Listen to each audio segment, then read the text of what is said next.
No, you go live on OBS first. Go. Okay. Live from Buffalo, New York. Ladies and gentlemen, it is the KEEMSTAR Show. I'm hearing echo from probably your mic. Hi, everybody. So here's the deal. Maybe you've seen the video that we uploaded this evening. Maybe you did. But the audio was all messed up on it. Yeah, And it was completely butched up there. We got a new Metro PCS computer here. It's a learning curve, but continue, Keem. You were very upset about it.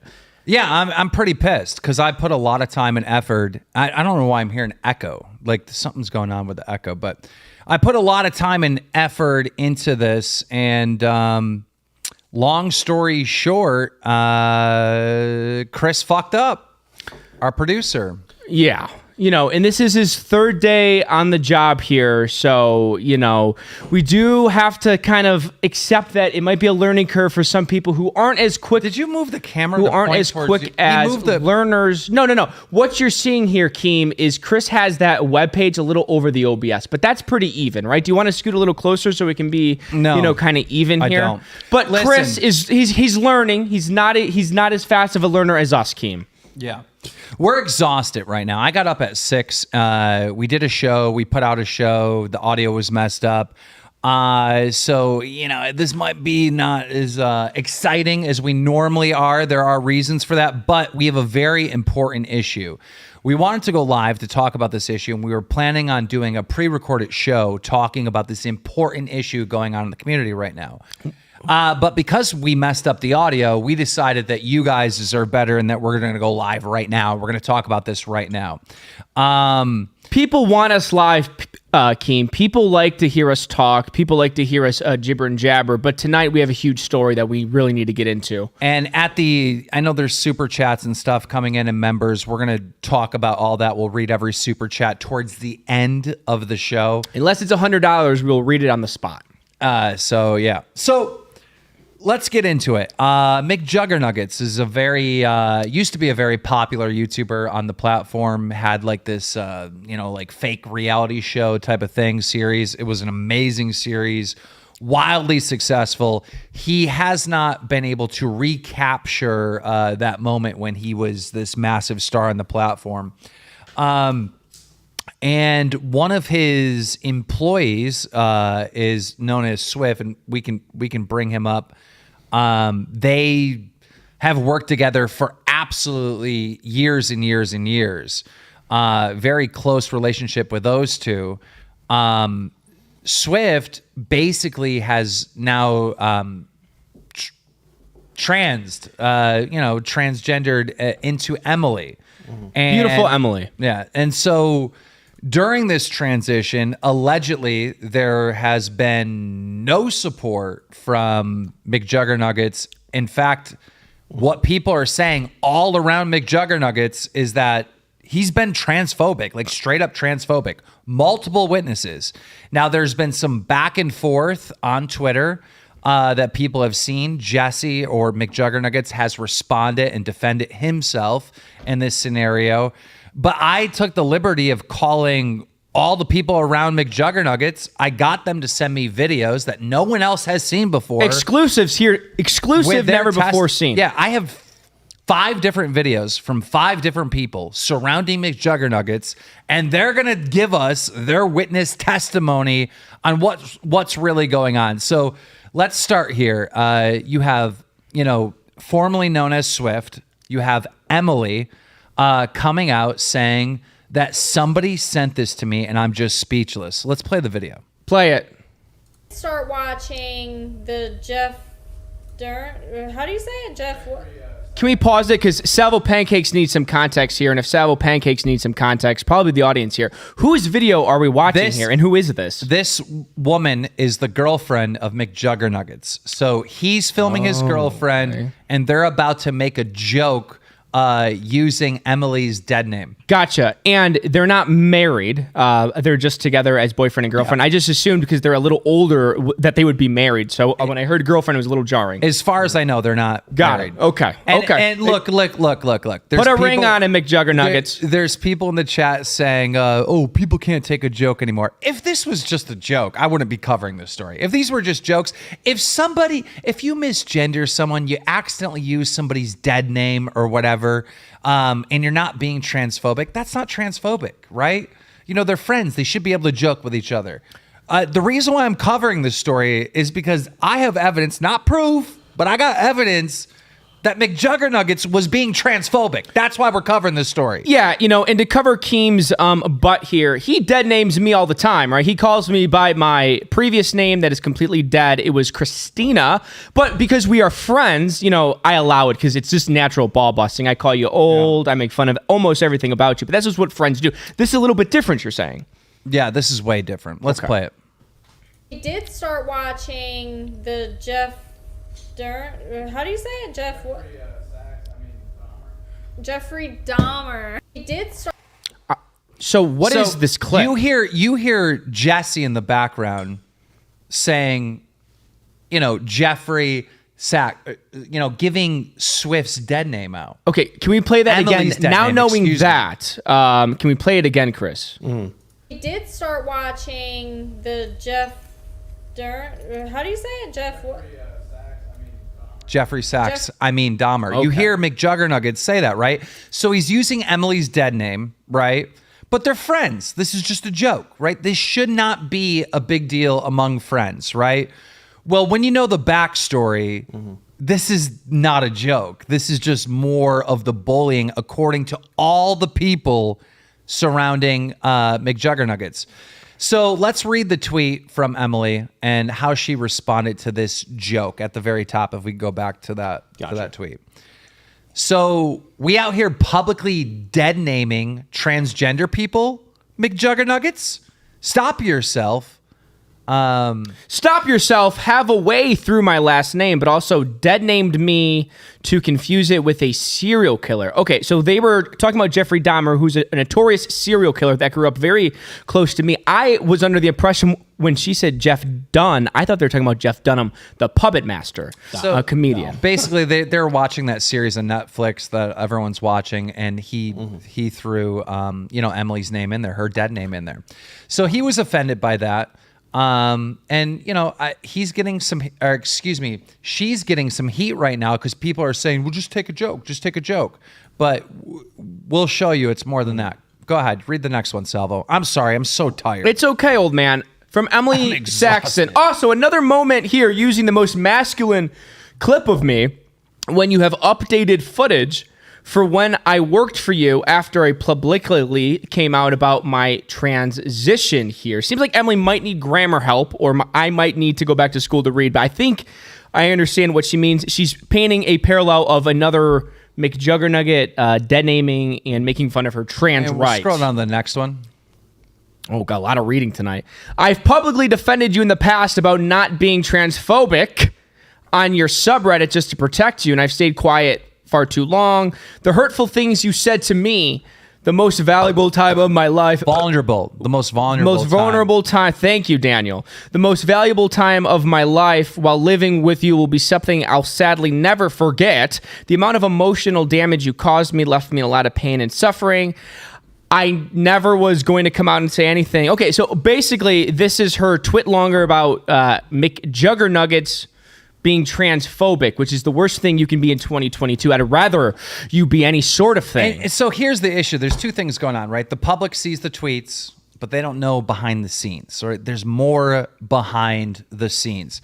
And so let's get to that. So the first thing, I guess let's hear directly from Emily. She sent me a 10-minute video. Oh, God. Explaining what took place. Okay. Let me pull that up for you guys. Thank you, Chris. Chris, you're doing a fantastic job. Positive reinforcements for Chris tonight. He's having a hard time. Roll it here, Chris. All right, I guess I'm officially doing this. Hello there, my name is Emily Saxon. I'm a 26-year-old transgender woman who's been a part of the content creation space for at least 10 years now. This video is about my former employer and best friend, McJuggerNuggets, who I worked for twice in my life. Now, last night, I got a clip sent to me from his girlfriend's live stream during a time where they basically ended up dead-naming me and comparing me to a serial killer. Now, I'm going to have to dead-name myself for context in this video, but when his girlfriend was talking about the Netflix series Jeffrey Dahmer, she asked, what's his name? Jessie responded by saying, Jeffrey Sachs, halfway stopping himself through my last name, and then proceeds to say, I mean Dahmer. And then when I called him out publicly about this on Twitter, he says, it's just jokes. You know, boys will be boys, just jokes. Wow, time out. Boys will be boys. That's a girl. That's a woman, Jeffrey. That's a girl. That is a girl. That's a girl. Okay, so yeah, boys won't be boys because that is a beautiful lady. Come on. I know there's like a lot of like, I don't know, hate towards transgender people. Coming from the AUG RFC community. Coming from, some people like in the more male dominated audiences. There is hate towards transgenders. I think the majority of that hate comes from the bad leaders in that group. So in every single group, no matter what it is, like think of any group, you have the very loud, causing problem people that, want attention and whatnot. And unfortunately, that group gets labeled as the same as the very loud people. Like, there's a certain somebody that's really popular in the transgender community right now. Ethan Klein. Yeah. So Keem, just for reference here, is there any more clips of McJuggerNuggets kind of being transphobic in saying anything, or is Miss Queen Emily basing all of her accusations off of that one clip? Oh, you're gonna hear. Okay, so it gets worse. Yeah, you got to hear. Okay. All right. Okay. So I think we should play. This is 10 minutes. Do you want to play it all, Keem? And we can kind of, interject? Okay. I do. Of course. I'm not a fucking boy. And that's not a fucking joke. You don't joke and dead name a transgender individual and try comparing them to a serial killer. No matter if in the fucking past I made a funny Peter Griffin laugh that I personally did as a character for viewers' entertainment. Pause. Chris, can you maybe try to find the old clip of Miss Emily doing the Peter Griffin laugh? I feel like that would be fantastic. But let it play. Pull up a new tab. Chris, roll it here. Now, the fact that Jeffrey Dahmer killed and ate gay men, people part of my LGBTQ plus community, and you compare me to that fucking monster. Yep, facts. It's just fucked. Because I also know the fact that you went ahead and you outed me to people months before I even had the chance to publicly or privately come out. Pause. So let's get some context here. Yeah, please. Emily is best friends with McJuggerNuggets and tells McJuggerNuggets, hey, I'm actually trans. You're my best friend. I'm telling you. Jessie starts telling everybody. Okay, so he spread it like wildfire. He spread it like a rumor at brunch. First, Emily gets outed. All right, Terrible. You don't do that. No. You don't do that. No. You don't push somebody out of the closet. Correct. Correct. This is not a joke. All right. He went to Jessie being as serious as possible, looking for a friend, looking for support. Yeah. I'm about to gender. I need friends. I need people who care about me in my life. Right. He was going to Jessie as like a confidant almost, right? And Jessie takes the knife, stabs this beautiful woman in the back, throws her to the ground, and then spreads that rumor like it's Sunday morning brunch. So it's not just tweets. And there's much more. First, Jessie outs her, excuse me. See? Roll it. Okay, yes, he didn't mean that. He's looking at me, who's a beautiful, strong man. No, I'm saying stuff like the jokes and mistakes, like I just did right there. That's not transphobic, right? What this is and what Emily is explaining is transphobic. There's two different things. You got this woke culture online where they try to call everything transphobic and try to do the cancel culture bullshit. That's not what this is. Can I play devil's advocate, or should we let it role here, Keem. Because one side of the chat and one side of the audience is claiming it's just jokes, right? It was something so small. Maybe Emily's blowing it out of proportion, right? So there's that side coming at this too. I guess, what do you say to them? And I guess, how would Emily respond? It would be nice if Emily could call in here live, but let's continue. Okay, all right. To people. Multiple people. I also heard from people months before shit ended up happening to me from you. The fact that Jessie doesn't really support your transition, I would be cautious. And you want to know what I did? I blew it off. Because I've always been fucking loyal to you and supported you with shit. And guess what? Those people were right. Because also behind my back, there's group chat messages less than a month from when I come out. When I came out publicly, there's text messages of you saying we're going to have to face the repercussions of this person. They're losing their mind. And then not even a month later, you're crying in a video that I suggested, hey, we should make a video of you reacting to my coming out for your fans to be able to understand and accept me for who I am. And then not even like a month ago, you're basically saying all that shit behind my back to only then publicly cry. That shit's fucked. Because I know you didn't mean any of that. And back in last October, you came down to my room, got into my head, manipulated me, gaslighted me into saying I should stop taking my medication. It's making me fat. Got into my head to the point to make me shave my fucking head. Something I genuinely regret to this day. So she's doing hormone therapy. Of course, HRT. The reason why I say he is because, he's in the middle of the transition. So as I'm telling the story, that's why I did that. But it is. Listen, Keem. Okay. It is. Can we be real for a second or no? Are we allowed to be real for a second? Because we are being real. She was transitioning. I'm so exhausted. Keem, okay. And they kept...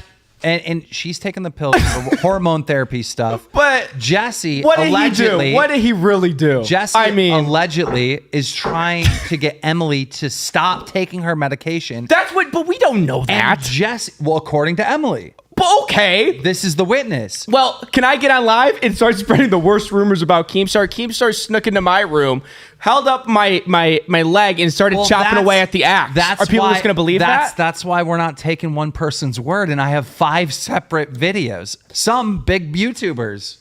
Okay, so maybe we should get into that because, frankly, I'm going to be completely honest. We are continuing this video. Okay, listen, I will say this. We are continuing this video. We'll continue the video, but I hope those testimonies from those other YouTubers are better than this because this is 10 minutes, a lot of just mush. I'm sorry here. There is context of what she's talking about in regards to this video, chat. Chris, do you understand that, I'm watching this, I'm like, okay, if she was abused at the workplace, if she was disrespected, that's bad. But also, it's like, what? Come on, man. But that's the thing. I'll explain to you. Man. I'll explain to you why you're wrong at the end of this, but continue. Okay. We'll go on. It wasn't fucking cool. And then for you to go ahead and say you just don't understand it. No. There's a point of not being able to understand and a point of let me try doing what I think is best for this person. And saying I want my old friend blank back.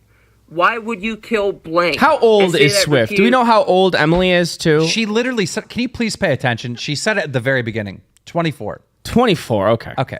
And so here's what Emily is trying to say. She's trying to say that McJuggerNuggets went to her and was like, I want the guy you back. I want the guy you back. Like, that is fucked up. That is messed up. Yes. It's Salvo.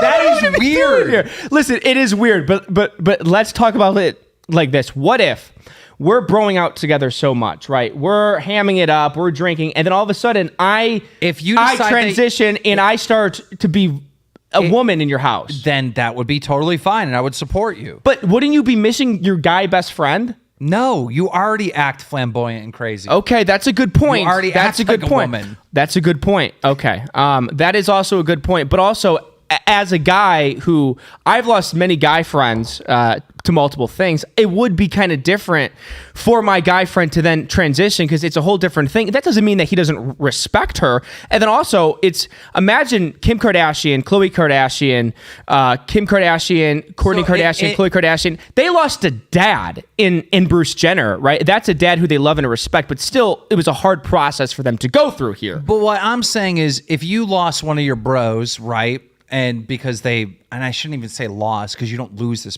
But you lose the bro identity. Okay, whatever. And they transgender. Would you try to convince them to go back to their previous like dead name and gender? If we're being straight up, if it was one of my homies, one of my bros, 1,000%. And that doesn't mean that I don't respect their transition, and when they go through with it or start the process, I'm not going to be with them. But I if it's a close homie like they were, I personally would be like, maybe at least express that I'm going to miss my homie, because a homie can't become a woman, because then it's like, okay, I'm going to be looking at my homie like he's cute now. And it's like, that's going to create a whole different sort of thing. My homies now could be my love interest, and that's a different dynamic. So there's a lot of things at play here. I'm going to just stop this right here. Let's play the video. Okay. Because, wow. A few different times. How about the time, Jess, when I fucking decided to cancel my Tesla pre-order, which I didn't tell anybody about why, except I posted a tweet like, hey, I'm canceling my Twitter. For reasons I knew, because A, I would not be able to afford the car Did she payments, just humble brag that she bought a Tesla in front of me? Is that relevant to the story here? I did ask Emily to send me like 2 minutes of video. She sent me 10 minutes. I mean, she had a lot to say, and we do appreciate Emily coming The reason in why I want to get through it is because there's a pretty emotional part coming up. Go ahead. Roll it. I did skim through I wanted to take that money to put to eventually getting bottom surgery. And the fact that you came down to my room and said, let's talk about your transition again, instead of fucking worrying, and that you think I'm losing my goddamn mind because I'd rather have a fake vagina, in your words, than a Tesla. That is fucked. And that was only in February. That wasn't even a fucking year ago. That was less than 2 months after I publicly came out. You want to know why I fucking left, Jess? I was always being tired of being talked down about my transition. I was tired of being fucking treated like shit because of who I really am. When my best friend doesn't fucking support me for me, who else do I think? Dude, do you see this? Do you see what acting that way, what it's done to Emily? Yeah, she looks very upset. She looks like she is heartbroken about all this. That is true. That is true. Do you see what I'm saying? I do see what you're saying there, and I wouldn't want any of my homies heartbroken at all. So. You didn't see the full clip, so you have no idea. But you're like, oh, she's flexing the Tesla. The Tesla was for bottom surgery. Well, I know that now. I didn't do any research beforehand. But let's play it. Let's play it here, okay? Keem's very upset at me because I'm not upset at you. I'm stepping on your toes. I know you're a big, I'm not upset at you. I advocate. Understand why you said what you said. Thank you. Okay, I get it. I appreciate that, buddy. Let's keep it rolling. Stop. Don't you think in the honor of being all inclusive, we should hold hands at least during this segment? That will not happen. Continue. Okay. Would support me. You hurt me worse than anybody's ever fucking hurt me before, dude. And to know that you also outed me to people before I had the chance to tell my fucking story. Like, what the actual fuck? That shit you don't do. There's shit you've told me over the years that I still keep secret. Like what? How about now it's time to spill the beans? Don't you think about that, Keem? We could call Emily at the end of the show. I think we should call Emily because it's only fair to spill secrets when secrets about you are spilled, Queen. I want the context, though. Okay. Did you find the time code at all, or are we just going to play for another 5 minutes? It's realistically up to you guys because just play it. Just play it. Please play. Just play it. Because I've always tried staying loyal to you no matter fucking what. But after I left, there's been these few different jabs. And you know what? There's only so much a person can take and get punched in the face. Eventually, they have to get back up. It's not Nick Diorio, chat. This is Emily. It's not Nick Diorio. Go, play I'm standing for myself. So as much as you want to say it's a fucking joke, it's not a joke to me taking an expense at dead naming me publicly and comparing me to a fucking serial killer.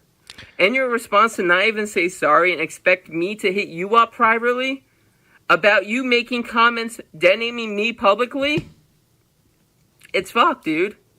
It's fucked. All right, we can stop it there. I think that is the majority of the story. And if I'm wrong, I'll have somebody text me if there's a more important point. Okay, so that's the majority of the story. So let's get more context into this, please, because we're gonna bring up Kid Behind the Camera, which is a very popular YouTuber. Oh, he looks upset. This is another witness. This is evidence. Okay, he looks very mad. I don't know who. Like, someone's filming this for him. He's got his arms crossed. He's pissed.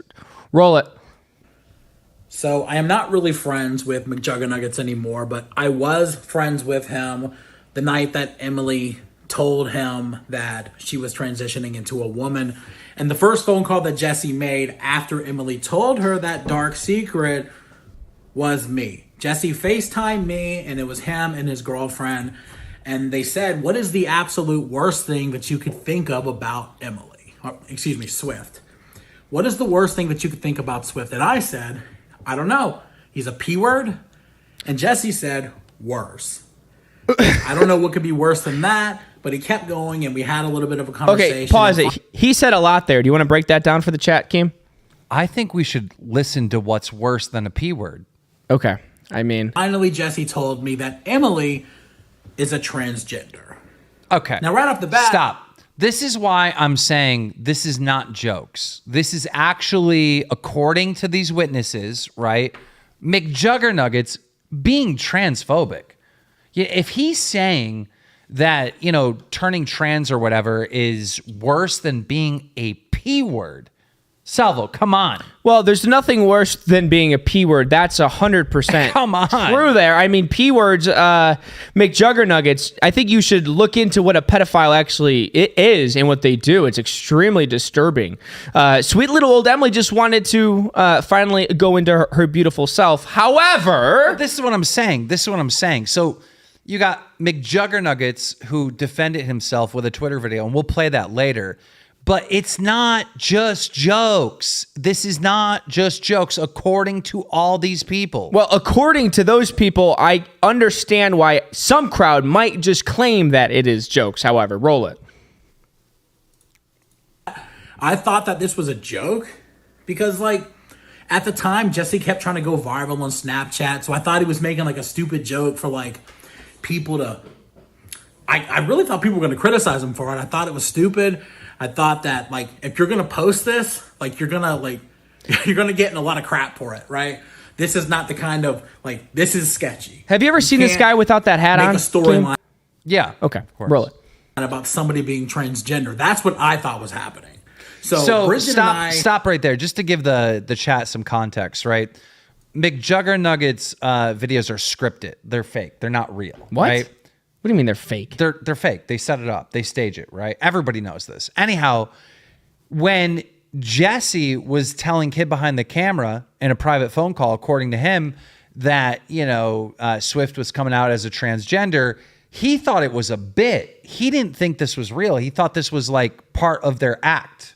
Yeah, because imagine you call up another homie and that homie tells you that the other homie in your group is transitioning. Wouldn't you start cracking jokes? Play.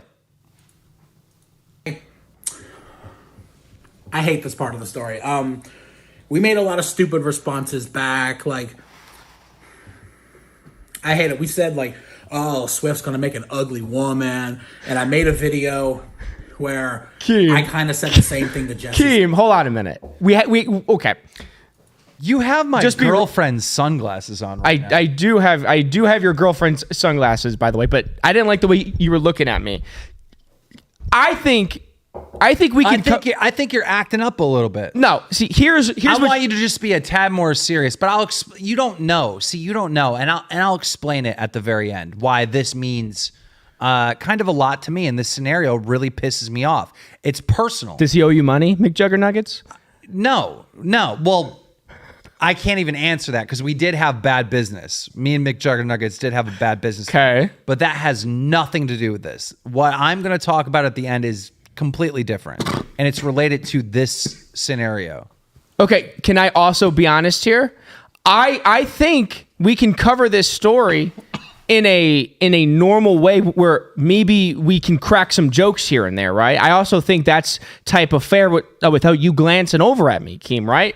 Because we both support LGBTQers, we both support trans rights, but at the same time, I don't know if you really should be sitting there so stern, because I think chat is kind of playing you here. I'm pissed off. I could care less what chat is I'm just saying. Okay, see, roll it here. You're one of these phony fuckers that panders like to the audience. You don't really care. You're pandering. You're really pandering. I'm not pandering. I care about this. I know you do, but so do I. You just said chat's clowning on me for my opinion. No, I think care less. I think chat is slowly taking down your mask right now. I think we can cover this story while also making jokes about it, and I think the audience and everyone will know that we are coming across as allies here, Keem. Okay, I don't need to be reprimanded.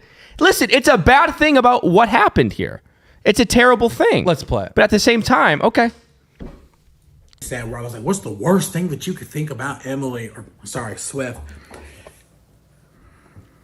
And it's one of those things where I've apologized for, because at the time I thought it was a joke, and I actually thought Emily was on the other side of the phone recording. I thought that gets me emotional. No, it doesn't. I can't. No, it does not get him emotional. Keem, please back me up on that. This does not make him emotional. He's 2 minutes into this video, and this is the first time sadness has ever been up at his psyche here. I'm sorry. I can't sit here and act like this is real. This is what I do know. I do know that Kid Behind the Camera and Emily are close friends, and they've been friends for years. And so Kid Behind the Camera knows this scenario and how it's affected Emily. Okay, fair enough. But there's stuff behind the scenes. Okay, there's stuff behind the scenes, and I hope that there's more context here. He's obviously broken up about it. Roll it. Emotional.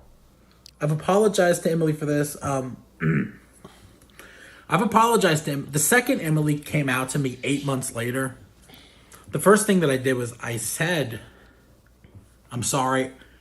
I already know, because Jessie told me. I'm so proud of you. And I have some stuff to apologize for, because I said a lot of stupid jokes, and we said that... Yeah, like, I just thought Jessie was just being Jessie, you know? So, let's stop it there. So, Kid Behind the Camera is also upset, because he was also cracking jokes and stuff, because he didn't think it was real. He didn't think it was serious. I understand that, so I bet he's heartbroken about it. I don't think these are real tears. Come on, man. But this is a witness confirming that McJuggerNuggets outed Emily. Okay. So let's go on to another one. I have no idea. I did skim through Kid Behind the Cameras. I have no idea what these workers have said. Let's go to one of the workers. That's fine. This is one of McJuggerNuggets' employees or workers. Mm-hmm. Hey, I'm Nick. I'm McJuggerNuggets' last cameraman. I'm just going to talk about what Jessie said about Swift when Swift decided to tell Jessie that she was transitioning. So I already knew Swift was transitioning prior to Swift telling Jessie, but when Swift told Jessie, Jessie called me and said that Swift has mental illness. Basically said that, you know, Jessie can easily talk Swift out of transitioning, and basically said that she's going to look like a fat woman, a fat, ugly woman, and the pills are just going to make her fatter. And also said, like, this is all for clout, this is just a phase, like, type shit like that. It was real fucked up shit. He just straight up mentioned that.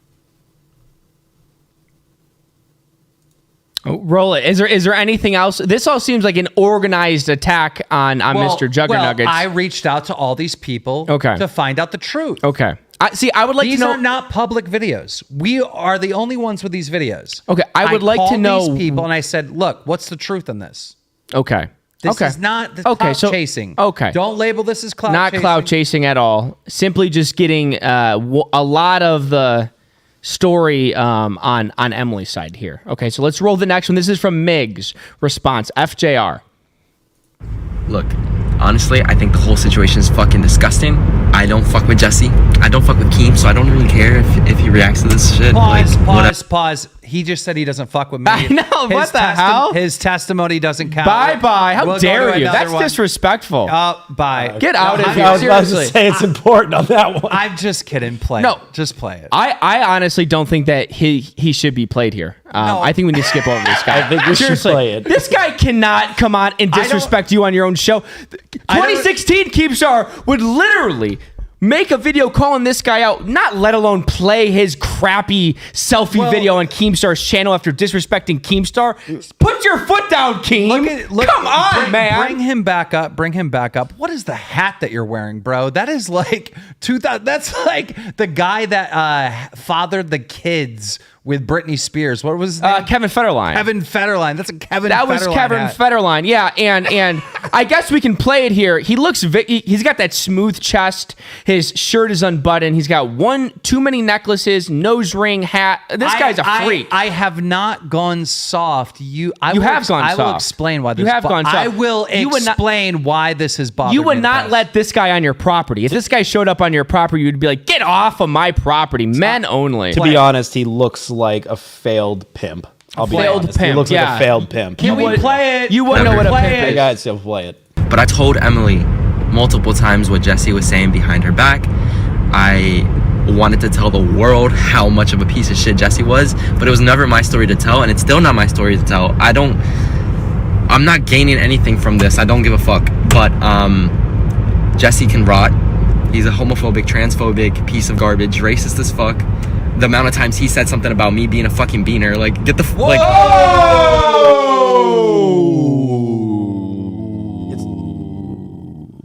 That's my line. I'm not going to stand for Mexican phobia. You want to call him the B word, Jesse? I want you to come to Buffalo, New York and say it to my face now, huh? I'm not Mexican, but I can't let you come around here throwing that B word around here. Look at, this guy's disgusting. Okay, now I believe that he's transphobic if he can pull that word out of Mexican. Did we finish that video from that did. gentleman? Okay, so that's it. That's the end of the video. All right. So before we go to see McJuggerNuggets' response to all of this, right? Because all that the public has seen is Twitter, right? So only those tweets that we first showed you at the beginning of the program, and this is going to be Jesse's response. But before we do, a word from Boogie2988, who I just wanted to film a little. Boogie! but this is What you disrespected Boogie for? I mean, really? Okay. Salvo. Here comes Boogie. Salvo. Salvo. Come on, Boogie. No. So you got to understand the backstory here. All right, McJuggerNuggets, kid behind the camera, Emily, and Boogie, all very close friends. Like, this is the friend group. Yeah, they all seem like the world's biggest losers, so it makes Well, sense why all what- of them are hanging out. They're friends. So these are why I reached out to these people. Play it. The lunchroom table that I bullied for 18 years. I just wanted to film a little video here in support of Emily because I feel like it's really important that her message is heard here. And I want to talk a little bit about the history I have with Emily since she came out. Pause it, please. Before that, I mean, how long has Boogie been on YouTube? Let's take a look at his house here. I mean, that is mid 2007 crown molding on the ceiling, very dated colors on the wall, the whole white with the light walls and a little bit of a darker ceiling. It's extremely dated. This looks like it's taken from like a Midwestern lower to upper middle. It's very like hard to look at. I just wish he would stood behind a white wall and recorded this. There's blankets, unfolded on the couch. Thank you extremely for this unprepared. amazing monologue. Thank you. about Yes, Property Brothers. What the hell is happening? Play it. her and I had been friends for years. Cheap fireplace. She had shared with me her pain, her suicidal thoughts, her thoughts of self-harm, and we bonded over that. And I think because of that, her and I have been closer longer than Jessie and I have. Not buying this story either, Boogie. And when she, I do. I'm not buying this story either. This is the I know most these dramatic, guys. scripted bullcrap in the world. Salvo, I know these guys. Okay. I talk to these guys as much as I talk to you. All right. Just like I do almost every fucking YouTube. Okay. I'm on the phone until I wake up till I go to bed. What he's saying is the fucking truth. I've known about this thing of harassing Emily and bullying Emily for months, but it was private. It's behind the scenes. It's not my business to put this out there. 100%. And I agree with everything that you're saying, I've known about this for a while. I know. I agree with everything that you're saying. This is my point. I think there is a way that Emily and all these testimonials in defense for Emily can make these videos and defend Emily in a way where it's not coming off across so planned, forced, and rehearsed. I planned it. I know. I planned it. I reached out to them and said, send me a video of your testimony. I'm going to cover this story because all Twitter is seeing is the tweets. They don't know the backstory. I understand. These videos are for us to give the public the backstory. I understand that completely. And that was important for the show that we got some firsthand experience. I personally feel like if it was genuine reactions from everybody that were here, and it wouldn't come across so forced and rehearsed. That's the only thing that I'm saying. If I was genuinely upset that a person that I cared about and known and loved was getting harassed and bullied by an ex-friend and an ex-boss, which that is a shitty thing to happen, it wouldn't come across so forced and rehearsed from these videos. Even if somebody reached out to me and asked me to make a video. That's my only point here. Does that make sense? I mean, do you get what I'm saying here? It's not black and white. It's very gray. Came out to me last year and told me she was transitioning. I was nothing but supportive because Emily has never been anything but supportive to me or anyone else I know. She is one of the kindest individuals I've ever had the pleasure of knowing. That's like a line that you hear on CBS, like SUV Special Victims Unit, man. It's like the most dramatic rehearsed lines of all time. Go ahead and roll this thing. How did other people treat her? I think Boogie's better than this forced crap, is what I'm saying. Had not been supportive. And in fact, Jessie had done things that were clearly harmful to her. And it breaks my heart to know that. And she went on to tell me stories of before she transitioned, when she was living with Jessie, when she was working with Jessie, stories of manipulation and abuse. Abuse. And I've seen it is abuse. And his dad at their most angry, their most unhinged, their most verbally assaulting, violent. If Emily says it happened, I believe her, because I've seen firsthand the kind of environment that was. Okay, so you got Boogie in full support, and obviously Emily has been telling Boogie what's been going on behind the scenes for months. So we got, allegations from these people as being transphobic, homophobic by that one guy, racist by that one guy. And now you got Boogie bringing up abuse. And maybe in Emily's first video, which we didn't finish, maybe it touches more on the abuse. So maybe we'll go back to that. But right now, what I think is important is there's just these tweets, right? And McJuggerNuggets did respond to that. So let's look at his response. Let's see if he took any accountability or if he's manipulating the situation. Hey guys, it's come to my attention that a few people have decided to speak out against me for some reason. I see everything going on. I see my former camera person, Emily or Swift, say that all this very audacious, slanderous shit, that I abused her and torment, and that I'm purposely using masculine clips. Okay, and pause. A joke. Pause. Look, if your friend is accusing you of this is your friend. We all know those two are close friends. Why is it slander? If your friend is saying something, don't you respond to your friend and be like, oh man, I'm sorry you feel that way, but that's not what I was doing. No, not if they're my close guy friend. I'm not acting like that. I've never acted like that. I don't think you act like that either. So, but if I started talking trash about you, right? Yeah, you got offended. Yeah. You wouldn't accuse me of slander. No, I would not accuse you of slander. He's accusing Swift of slander. But they're not friends anymore. I know, but slander... His defensive slander, it just seems so fucking off right off the bat. This seems like bullshit. I made about Jeffrey Dahmer and Jeffrey Saxton. So, yeah, it was a joke. I've joked about Swift watching this. You could have just hit me up privately, but of course and then you make it pause public. Because it also needs to be said here, right? We heard it on the video here, do we really need to be going this hard over a joke? I mean, KEEMSTAR, everybody says jokes. Jokes are on the internet for the longest time here. Jokes are jokes. It's like it came off as a joke. No, you don't go that hard as a joke. There's no canceling McJuggerNuggets for a joke. But according to all these other people around McJuggerNuggets, it's not a joke.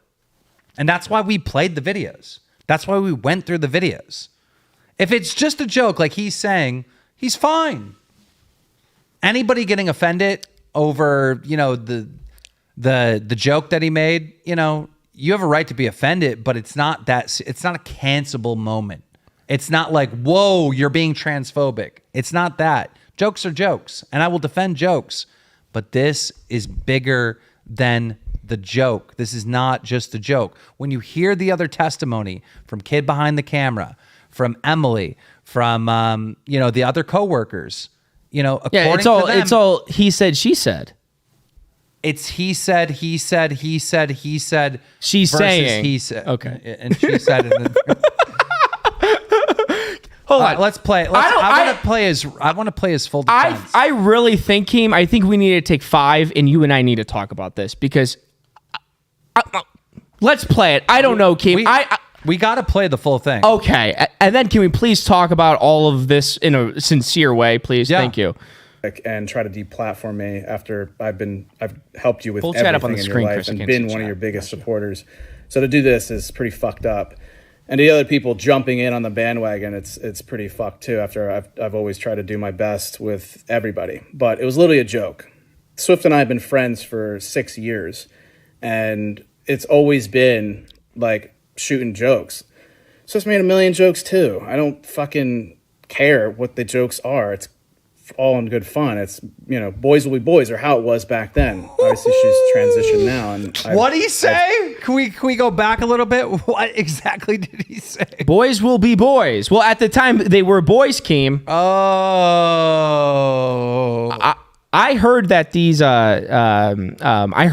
new breasts that like a lot of these transgender women are getting are better than the real thing. That's what I've heard. Have you heard anything like that? Yeah. You've actually heard that? I don't know. I just play the video. Was back then. Obviously she's transitioned now, and I've supported that. And Swift knows that. We've had a lot of conversations, and yes, it's been hard for me to grapple with, Jeff becoming Emily, but that is the reality of it. And we've had those conversations. I've never acted differently to Swift's face. I've actually told her, hey, I'm concerned about your mental health and going through with this and all this. But me saying Jeffrey Saxon, it's a joke, because we've played into the bits over the videos for years.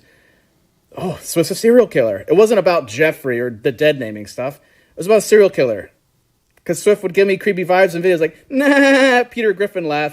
And I'm like, yeah, it's fucking serial killer vibes. And Swift would play into it. And then we'd make fucking stupid jokes together. How about this? Fucking publicly. How about I'll buy into the cancellation of McJuggerNuggets if we can also plan the cancellation of Boogie, a Kid Behind the Camera, and everyone other loser involved into this boring ass story. How about that? I'm not trying to cancel anyone. Of course. Based on all the evidence that I've heard, I have came to the conclusion, based on these witnesses, that he was actually being transphobic. Like, I've known from How much money does he owe you? Dude, it has nothing. It has nothing to do with that. I know it doesn't. He's always treated Emily like shit. Okay. Even before the transgender. Okay, I hear you. So it's like according to these witnesses, he really messed up. Okay, can we get through the news here so I can have a talk with this guy over here now on live? This video should have been an apology, and it's not. There's no accountability. He's spinning it around on Emily that she's slandering, she's wrong. Like, yeah, of course, it's awful. Roll it so then Keem and I can hopefully talk without these losers interjecting and taking up time away from us. All this other shit's going on, and to use a clip of you when you were masculine, what are you talking about? Swift, that's how you were. Everyone knows you as Swift when you filmed for me. It's not transphobic. Everyone running with transphobic shit. You lived in my house for a long ass time. I let you move in, and you worked for me. What is happening? I'll tell you what's happening, McJuggerNuggets. You've always bullied Emily. always bullied Emily. We all know this. Like, all your friends know it, your viewers know it, your fans know it, everybody knows this. Your family members, your dad, angry dad knows it, Uncle Jeff or Larry or whoever they are, everybody knows this, McJuggerNuggets. And I tend to believe, based on just that backstory and what everyone else is saying, when Emily went to transgender, you kept the bullying. Right. But this time it was being transphobic. And sure, of course. And you outed her. I know you outed her. Kid behind the camera is not lying. Like, I know that guy. He's not lying. If he's telling me something privately, it's the truth. There's no way kid behind the camera is lying about that. So is it like a bigger deal that Emily worked for McJuggerNuggets? Like it was more of like a boss in an employee situation of like getting bullied almost? And I clip this. Please clip this for future reference when I take Keem's ass to court for verbal abuse. I need to say something. Don't interrupt me. Yes, sir. Don't interrupt me during this part. You've been talking the whole time. Go ahead. The reason why this pisses me off, and this is important to me, is because I have been in a very similar situation. I had an employee who has worked for me for years. Owen was his name. And that is now his dead name. He transgendered. Did you say his dead name? Into Gino. Right. And when we had that conversation, all I wanted to do is just support him, let him know nothing has changed. You're still welcome. He was a valuable member. And now she is still a very, very valuable member to my team. And I can't imagine a scenario where just because somebody is changing their gender or whatever, that you would just bully them and do what McJuggerNuggets is being accused of doing. I mean, that is so fucking insane. Gino has been so loyal and such a great worker, dude. I'm gonna hit you. I'm gonna hit you. Okay, yeah, I'm gonna hit you. You're 100% right, Keem. I'm gonna hit you. This means something to me. I've been in this scenario, and how he reacted to all this is so fucked up and wrong. Well, TOS, no swearing. So at the end of the day, you're absolutely right, Keem. If someone was brutalizing and harassing and being evil to someone just for being a transgender, I'm with you. Cancel them. Do whatever you want to them. I would understand your frustration with it all. All I saw was McJuggerNuggets making a joke to his wife. That's all that I saw personally. If that's all that I'm basing this off of, I understand Emily feeling something about it because it affected her directly, but like Boogie being upset, kid behind the camera being upset, save it for someone else. The joke is the thing that pushes it over the edge when there's all this private stuff. Do you understand? He said, she said. At this point, I haven't heard anything. Okay, so they're just secretly recording all these conversations. I'm just saying. No, I'm not saying that. I'm not saying that. I'm pointing out what I saw here, Keem. It's like, is this really the narrative here? McJuggerNuggets was transphobic. I understand that. But like, to us, it's like, what are we gaining out of this to really kind of not have an honest opinion with it? Yes, I feel like I'm being honest with it. What are you saying? What are we gaining out of it? I'm not trying to gain anything out of it. I'm trying to highlight a part of this story that isn't in the public eye. 100%. Because I think it's important. I directly relate to the situation. Okay, I understand your Gino point of view, Keem, but at that same time, it's like you're getting a little feisty with me for kind of being like really scripted, any of that. Can you at least acknowledge that those videos were a little odd? Those videos, it's like, if you saw that video from like an H3 sort of place, what would you be saying about that? Kind of like silly, goofy. It's like, who cares, right? Keem, you're not talking. Yeah, I'm just letting you.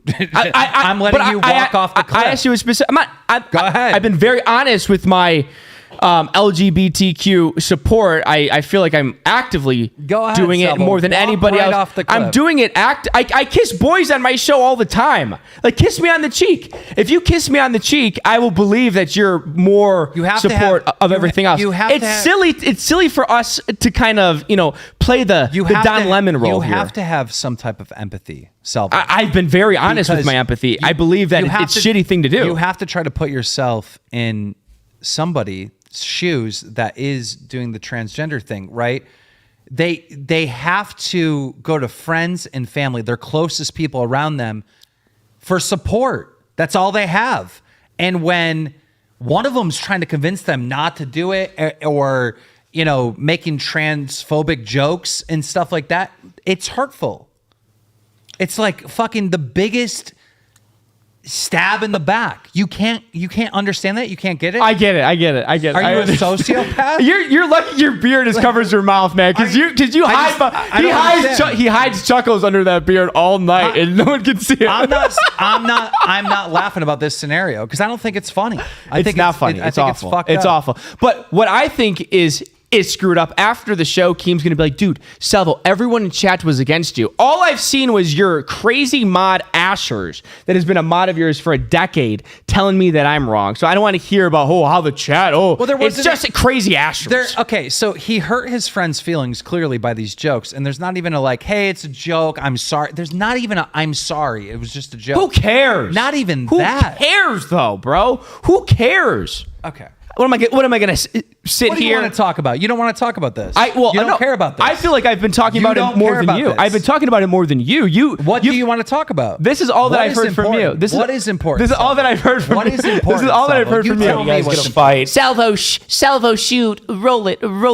How about we take a minute and read super chats? We got some super chats and we got some chat. Let's members up here. What is this that's up right now? That was a member. It was okay. No, hold on. Yes, go ahead, Chris. Read this junk. So there's actually there's some context to that text situation that they were talking about earlier, Emily herself. So this individual, I'll pull it up on screen here. This individual made a post above Emily's post. Is there leaked text? Because chat's saying that there's leaked text. I was literally about to get into that. So this right here explains that Jessie created allegedly a secret group chat without Emily in it at the time. There was some texts in there that weren't the fucking best, to be genuinely honest about it. I had them pulled up for a second. Let's scroll down a little bit. So basically right here. Okay, who's in this text, please? So this seems to be the roommates. Can you full size it here, Chris? Yes. Thank you, buddy. So I'm going to pull that up here. So photo of Emily's face, right? Mm-hmm. The timestamp of 12/19/21. What does that mean? Thanks for that. If you continue to go down, the fact that now she's transitioning. So this is apparently what I understand from the timeline. Keem, no. He said not she. No, I know. I'm just covering my bases here. Okay. So this is the time frame that this is the thing. You guys are so lame, bro. You really are. Go ahead. You guys are fucked. You guys are fucked. Thanks for the $5 Jessica Pizzle. Read super chats. Let Salvo be, and it's transition. Go ahead. Thank you for all the new members, guys. Yeah, and we'll read all the super chats here. Keem's gonna have to go empty his old man bladder. Go ahead, Chris. We will do that. So basically, these texts are from the group. Some of the tweets, in fact, the fact she's doing a Twitter countdown like Christmas is ridiculous. This is from McJuggerNuggets, Jessie, and the bio shit. LMAO, yup. Like, what the fuck does actually what the fuck? Nobody does this if it was a real thing. Apparently, in reference to her coming out. I don't know if that's that's what I'm like a countdown to come out. Yeah. So apparently she put out like a Twitter video, some video about it. He was making fun of her in the DMs with all of their friends. That's at least what these texts are showing. At least that's what people are saying. Okay.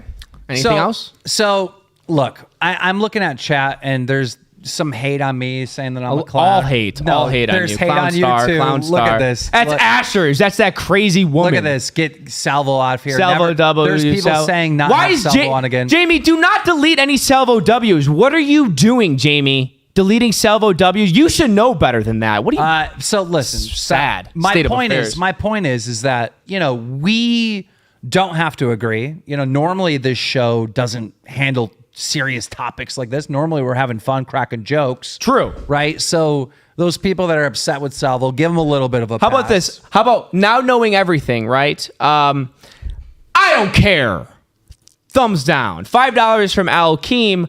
What are your thoughts on... And Chris, I'm trying to read Super Chats. Can you just scroll up there? Thank you, buddy.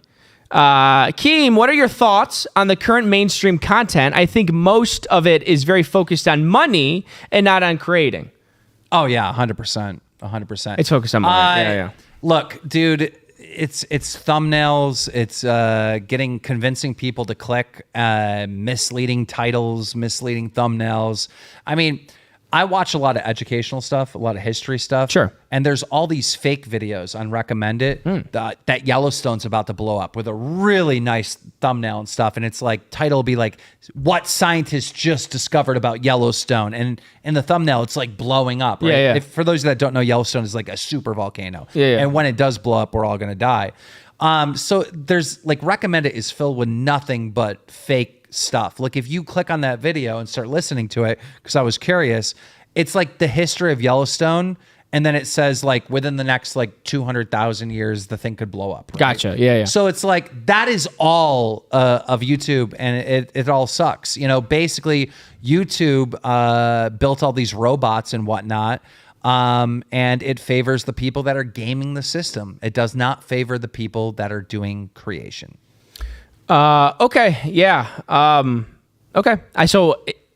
I totally disagree, by the way. And I feel like that's a cop-out take. Just show me your 10 million views, because I'm talking about recommended videos with 10 million views. If you disagree, show me your video with your creation. But that's not YouTube, 10 million bro. Views. That's like a media company, putting that out there, and it has a whole team behind it. Those are kids that have multiple channels that spam this type of stuff nonstop. Okay. That is all my recommended. And they're making lots of money?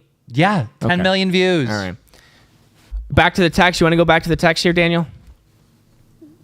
I thought we were reading super chats. I was too, but Chris... I'm pulling it up.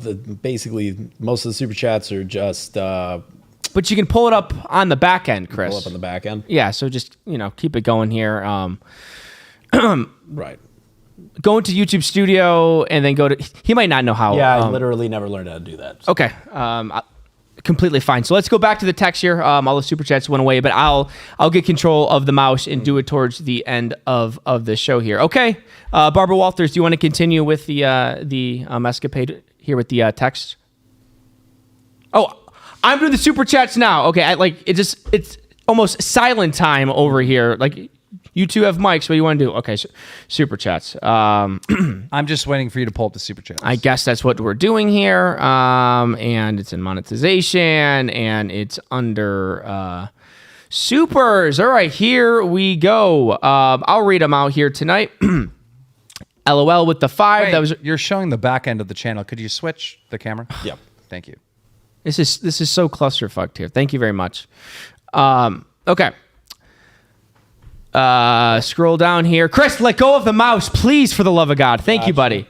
LOL, Keem, what are your thoughts? Parking Tigers with the $20. Wow, live is way better. We're going to be doing live way more than scheduled shows here. Peepaw Riveter, $10. I think Chris is doing a great job. Audio is perfect. On top of the receipts, absolutely. Jessica Pizzle with another 5. Goodness, I saw this on Twitter and was just heard you say Augie community, and I've decided not to finish my sentence. Yes, Augie's community is the worst of the worst. No one with the 5. This stream better be longer than an hour. Oh yeah, we're going all night. Stay tuned on this stream. Chris the Narc is going to come over here, and we're going to punish him live on video. What? Luna Lizzie with the $2. Salvo, we support you through your transition. The Spider King, I know you've heard this. You're going through these super chats really fast. You should go slow so we can actually... communicate with the people. Absolutely. I know you have a hard time interrupting me, so I'll go slow here. Your thing is just reading them and getting them done. I feel like I know. Especially when they're asking questions, maybe we should answer them. Okay, what questions have I skipped that you haven't answered? Why don't you show me here? $5 from Spider King. I know you've heard this hundreds of times, Keemstar, but I'm a huge That is fan technically of you not a and question. Dramaalert. So I'm still waiting for the one question that you said I skipped. I haven't seen it, so I will continue. Jessica Pizzle, also, I need Salvo to continue to try to break through those Keem barriers. Yes, I just fought through when he was wrong. I didn't skip any questions. He wants to be touched, Salvo. He just doesn't know it yet. Higmig with the 5, Salvo W, Keem L. Ghost Ranger, W McJuggerNuggets, AJ Main $3, Keem Fat, take a shot and put on the shades. Mark Zimmerman $5, Keem, you friend needs to go, LOL. Okay, any response? Thank you for those donations. That helps the channel tremendously, and as someone who is blessed to have monetization. So that never got put on main cam. Grab the mouse, dude. Okay. Interesting. Okay. So we just did that whole thing where everyone was just looking. Yeah, but they get to saw their super chats. I don't think we're showing anything terrible here. Okay. So there we go. That was the McJuggerNuggets cancellation or transgender effects. How about you let Chris completely just take over all the windows? I feel like that would be better. Yeah. Okay. Is there any more text, any more firsthand testimonials to go over, KEEMSTAR? I think that's pretty much it. That's pretty much it. Do you want to talk to Emily? Let's talk to Emily. I would love to talk to Emily. Downcast Spark, $5. Not going to lie. McJuggerNuggets treats small creators like myself like trash to be ghosting us after agreeing to be on the podcast. It's just bad. Oh, boo-hoo, Downcast Spark. Thank you for the 5. All right. Well, I'm going to have to call Why don't you shoot her a text here? I want her to talk to you. Okay, absolutely. Because I would love to talk to her. You're the one that thinks this is like kind of a joke and not a big deal. I absolutely have never said it was a joke. I think the way you're covering it might be a joke, but transphobia is not a joke ever. Triple D gifted 5 KEEMSTAR Show memberships. Thank you very much. Appreciate the support. Very generous. That is very nice. So we have Emily on the line. Hello. Hi, Emily. How are you doing? I'm doing well, and you? Are you watching the stream? Yeah, man. Who's that guy to the side of you? That's Salvo Pancakes. Okay. That makes sense then. Okay. How does that make sense? Have you heard the name Salvo Pancakes and correlated to something bad before? No, Salvo. So how does it make sense then? I mean, you seem like the person that also likes pancakes like I do. Fair enough. That is true. That makes a lot of sense, yes. So I basically, Salvo had some criticism. He thinks not really about Emily. He thinks this is not a big deal, and that McJuggerNuggets was just saying a joke. Thoughts on that? There's a difference between a joke and then literally comparing somebody and denaming them to a serial killer. Like I don't see how that's a joke, especially like if you're educated on trans rights and like just trans individuals in general. You just don't dename somebody in general with that. But then to go say their name and then halfway through their last name, stop it and then say, whatever the serial killer was, and compare me to a guy who literally killed and ate people. Well, Emily, here's my thought, and tell me if I'm wrong. If it was just this joke, you probably wouldn't have been that offended, but it's the backstory. It's the things that happen behind the scenes, which... It's all the things that you know. Yeah, it's the things that I know, right? That really made this offensive to you, right? Yeah, and it's like the amount of hurt. I mean, there's still more stuff in the video of mine that you guys just didn't end up seeing, but like I get emotional. Like this was a guy I genuinely looked up to. I literally would take a bullet to him. He was my fucking best friend. And the shit that he said to me about my transition and saying that it was him just being worried and stuff, it's not just shit you say to somebody. Like saying, I'm afraid you're going to kill yourself in 5 years. Or the fact that, like, your hormones are just going to make you fat. Like, yeah, no shit. I already know that I'm going to gain weight while I'm also trying to lose weight. Estrogen isn't fat down. What is the thing that you said in the video that we didn't play fully? Basically, you'll see me just get emotional there, like literally just showing like how much he had meant to me. After talking about just all the other stuff that happened. See, this is the thing. This is what I know and what Boogie knows and Kid Behind the Camera knows is that Jessie has always bullied you, right? Yeah, I mean, there's even times Michael can even say this if you were to ever call Mike. But there was a time in like 2018 where I made a joke towards his brother that he'll never be as big as Mr. Beast. And he just went off on me for an hour straight, yelling at me, dock my pay. Mr. Beast? Now just coming out. Like, but this is shit that's happened in the past just being screamed at. Like, yeah. Okay. Yeah. And Mike can attest to that because it was at Michael's house. Right. So, right. Hi, Emily. It's Salvo Pancakes again. So was the screaming, I guess, only directed as you, or kind of did McJuggerNuggets scream at everybody there? That was directed at me upstairs in the guest room that Michael had put me up in to stay when we were there at that time. Gotcha. And was this pre or post transition? This was pre-transition. So how does this have anything to do with transphobia then? Well, this was just referring to... No, I literally asked Emily, I said, everybody knows this. McJuggerNuggets has always bullied you. And so she is just bringing up cases when that happened. Okay, so in that case where you got bullied and it had nothing to do with transphobia and it was pre-transition, I don't care. You were bullied by your boss. You were bullied by your friend. I don't care about that at all. And you crying about that is silly to me, and it's delusional that it's even a topic. However, the active and real transphobia, obviously, that's not good with that. So that's two different things. And it seems to me that you're lumping it together as one here, correct? Well, no, Keem was just asking about past examples of bullying. And that's why I just brought the past example up right there. Wasn't lumping it into one pancakes. Okay, gotcha. Okay, I guess you cleared that up. So the bullying, it's like, yeah, but so what that you were bullied by your friend? You know what I mean? It's like, that is like, okay, cry me a river about that. The transphobia, do you have any other cases where McJuggerNuggets was actively, transphobic? Yeah, Emily, let me ask you this question. That one guy said that McJuggerNuggets was being racist towards him, calling him, Beaner or whatever. Is that true? Do you know about that? Yeah, I mean, he's always made racist offhand remarks to people in general in the past. Well, that's not good. Racism isn't good. Bullying a friend, who cares about that? Being transphobic isn't good either. No, that is not good at all. And I will always be the first to stand up to the transgenders here. I am an LGBTQ member myself, so I know all about that. I guess, Emily, there was that joke in the camera to his wife. Ally or member? I am a member and an ally. You can be both. That's what the A stands for. You did kiss the producer. I did kiss the producer. Yeah. So you guys are never going to let that go. No, we're not, Chris. So I'm an ally that's actively part of the member too. So Emily, we have Jaden in here yes. who's been very critical of you, and she's trans. She is trans. Yes, I hung out with her last weekend. You hung out with her. Yeah, absolutely. She's been critical of you during this whole thing. About what?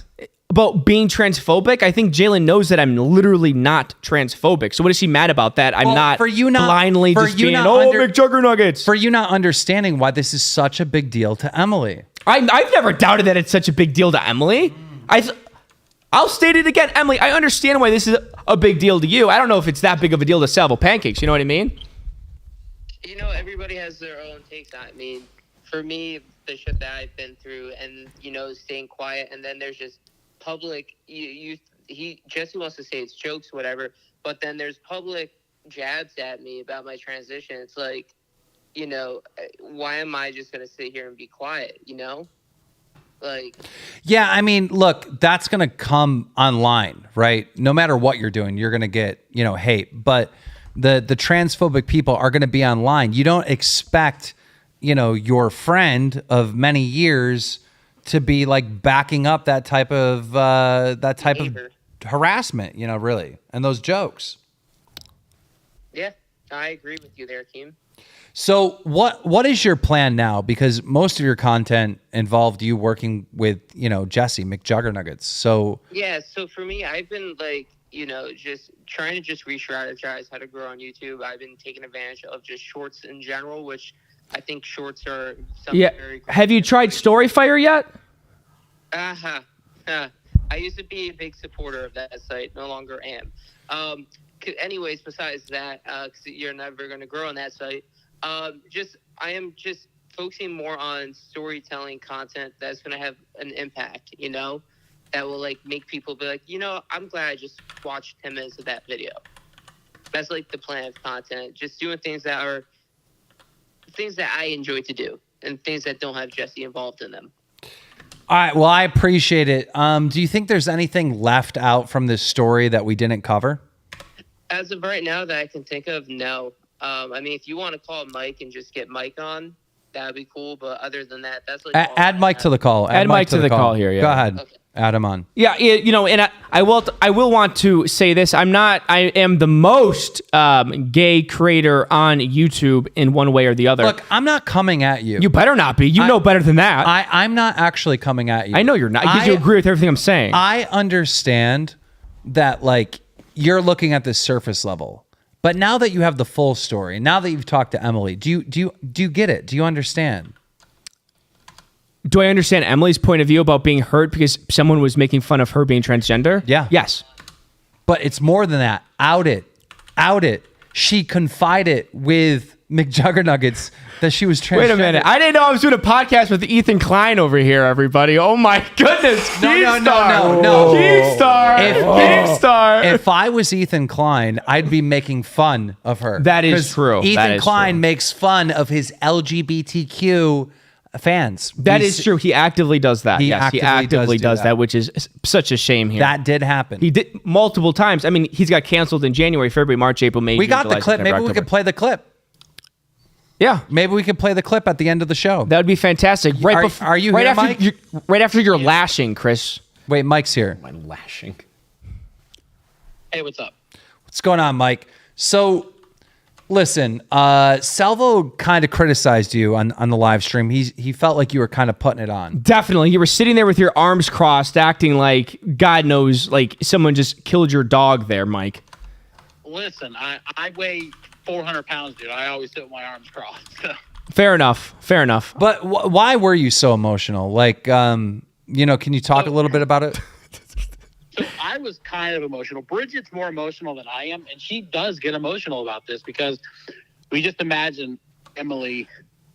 Well, I guess the real thing is because we said a lot of fucked up shit on the text messages about Emily, not knowing that it wasn't bullshit. I'm sorry, Mike, I gotta stop you because we're laughing right now based on what you're saying. Well, not based on what you're saying, on something else. And I need to point that out because it probably looks horrible to the viewers. Yeah, please do that. So basically, YouTube must love Ethan Klein. All right. Yes. Chris, our producer, he's searching, and we can see him doing this. He's searching on YouTube, Ethan Klein, being homophobic or whatever he's searching, right? Trying to find this clip, and it's bringing up nothing but mainstream, like news not one and stuff. Ethan Klein clip. Dude, it's like Klein hidden. clip. It's hidden. I know for a fact that Rich Lux has it pulled up on the Twitter. I think he put it on Twitter or something. Rich Lux definitely has this clip somewhere. Which it's also weird because we're on KEEMSTAR. Why is it hidden? I don't know, and it's also so strange because we're on your account and you only watch like Ethan Klein, so like you would expect it to pop up right away. We're on the KEEMSTAR show account. Oh, right. Very good. Can you just go to Rich Lux's Twitter page? I think it's somewhere on YouTube. I know I posted it. I posted I posted a Twitter video. So just a little while Ethan Klein, homophobic, KEEMSTAR Twitter, you'll find it. And going forward, Chris, anything, any video, any tweet that you see that frames Ethan Klein in a bad light, you better save it for easy access, okay? Yeah, we had a whole. So we can pull it up here. All right. Is there anything here? So, Mike, the reason why this thing with Emily, got you so emotional. I'm sorry for interrupting. Yes, go ahead, Mike. Well, I was getting emotional because Bridget was getting emotional because people crying makes me cry, right? But yeah, Bridget gets emotional because Bridget specifically said in one of the videos, because we sent a video to Jessie, that, Emily's going to make we didn't say Emily, we didn't know her name at the time, but we said, Swift's going to make an ugly fucking woman. And okay, so Michael here, you made jokes with McJuggerNuggets beforehand. What if McJuggerNuggets drops more proof of you continuing to make jokes other than that one time? What do you got to say about that? He can't. Listen, we're talking on text, but we stopped talking and being friends like a month later. So go ahead, right? Gotcha. There's a whole bunch of other turmoil. Ethan Klein, homophobic. I'm looking. Ethan Klein, homophobic. I really Chris, don't understand. I'm going to lose my mind. It is crazy. I'm going to lose my mind. I literally cannot find Are you that. trolling us? I'm Are you not fucking trolling us, Am I Chris? trolling you? Is that what we're going with? Ethan Klein. Yes. He does H3H3. No, Ethan Klein. Ethan Klein. You're doing a good job, Chris. Videos There it is. right there. Look, 7 all right, minutes. all Jesus right. Christ.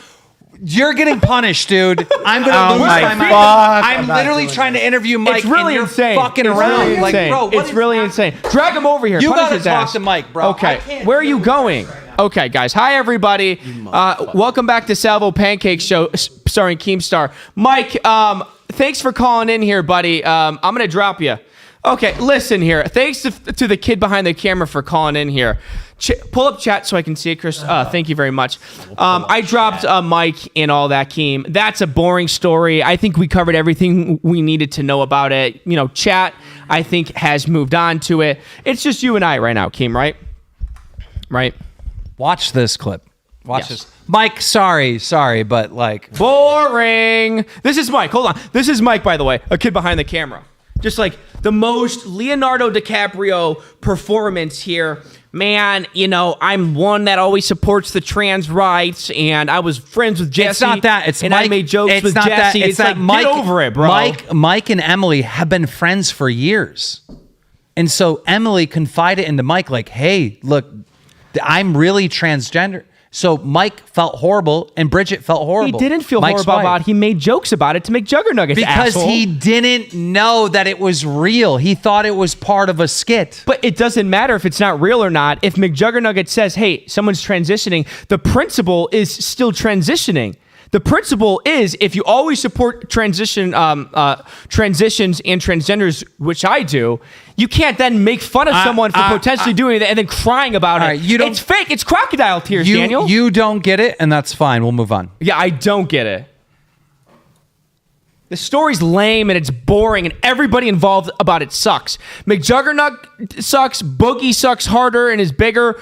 A kid behind the camera sucks. And I didn't like what I see about Emily either. She seems boring.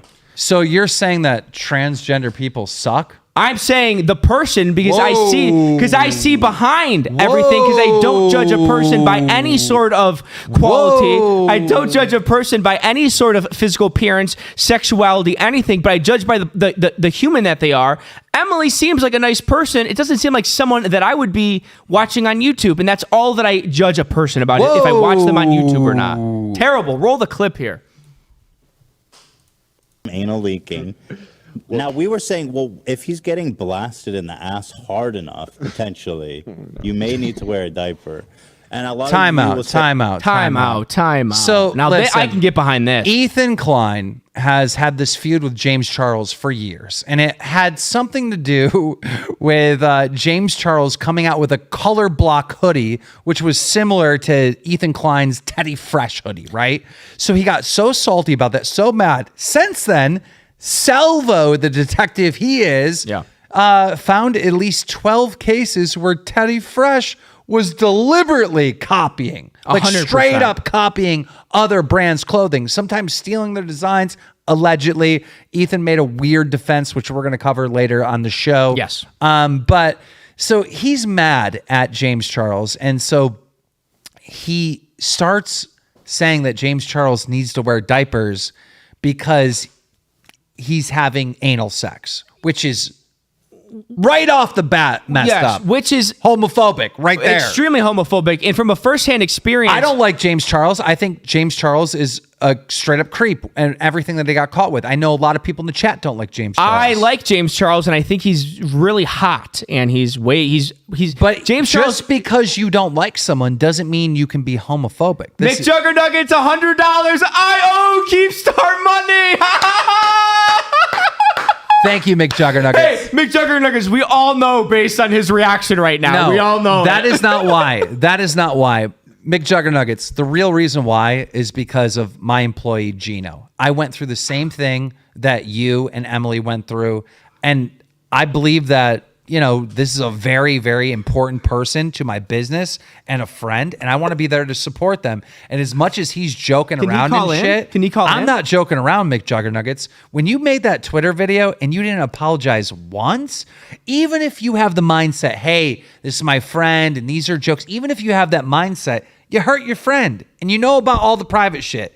So I think you owe Emily an apology. And after you give Emily an apology, you owe this guy his money back, McJuggerNuggets. And then he'll drop everything.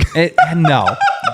Stop running on that. It's not about that. It's not about that. Obviously, we're, the business shit, we're pissed off. I'm mad. It's about this. Like, you have to do more. You can't be like, oh, slanderous and shit. Like, dude, you gave it away right there. You're trying to manipulate the situation instead of taking some accountability on how you treat it. Fair enough. McJuggerNuggets, you are welcome to call in somehow. Chris, I feel like if you want to call I'll call him. Yeah, call him up right now. I'll call him. Here we go. Let's see if he calls McJuggerNuggets. I'll call him. You want to create a poll and see if the chat wants to do that? By the way, I think James Charles is more attractive than 75% of any female on the planet. What is that sentence?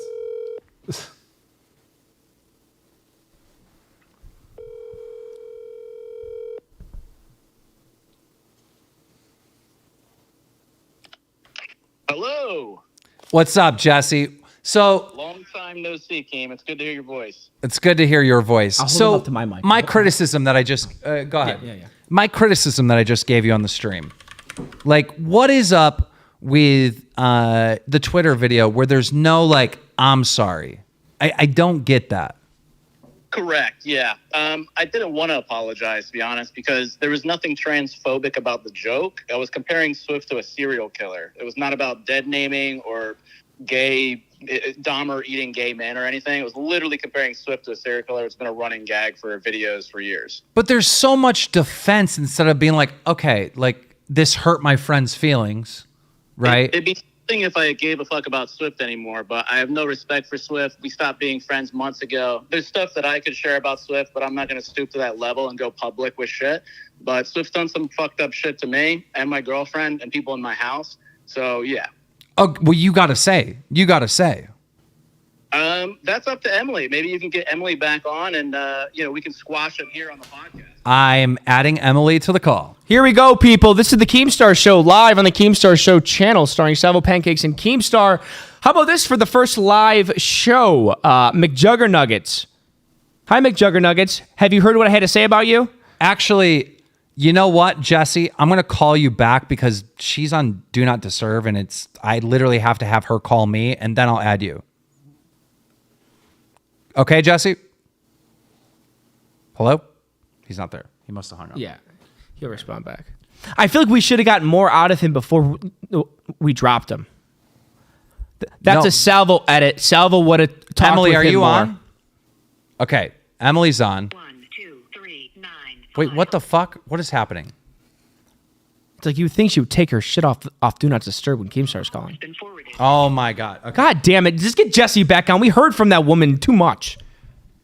No, I want them both on. Actually, Discord would be way better. But Chris, can you drop we can't do it because they won't be able to hear us on Discord. Well, plus we don't have it downloaded on this computer. Just call Jessie back. Let's just do it that way. I'm going to. I need Emily to call me first. There's Emily. Jesus, Emily. Nothing but difficulty. Wait, what? It ended right away. Emily, call me back.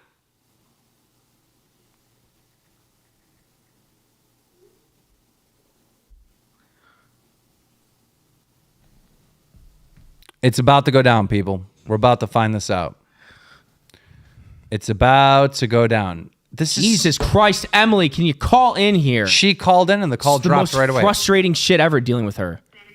God damn, we should have just kept McJuggerNuggets. She's an idiot. Okay, she's calling. Hello? Hello? All right, finally. Give me the phone. All right, I'm adding Jessie, okay?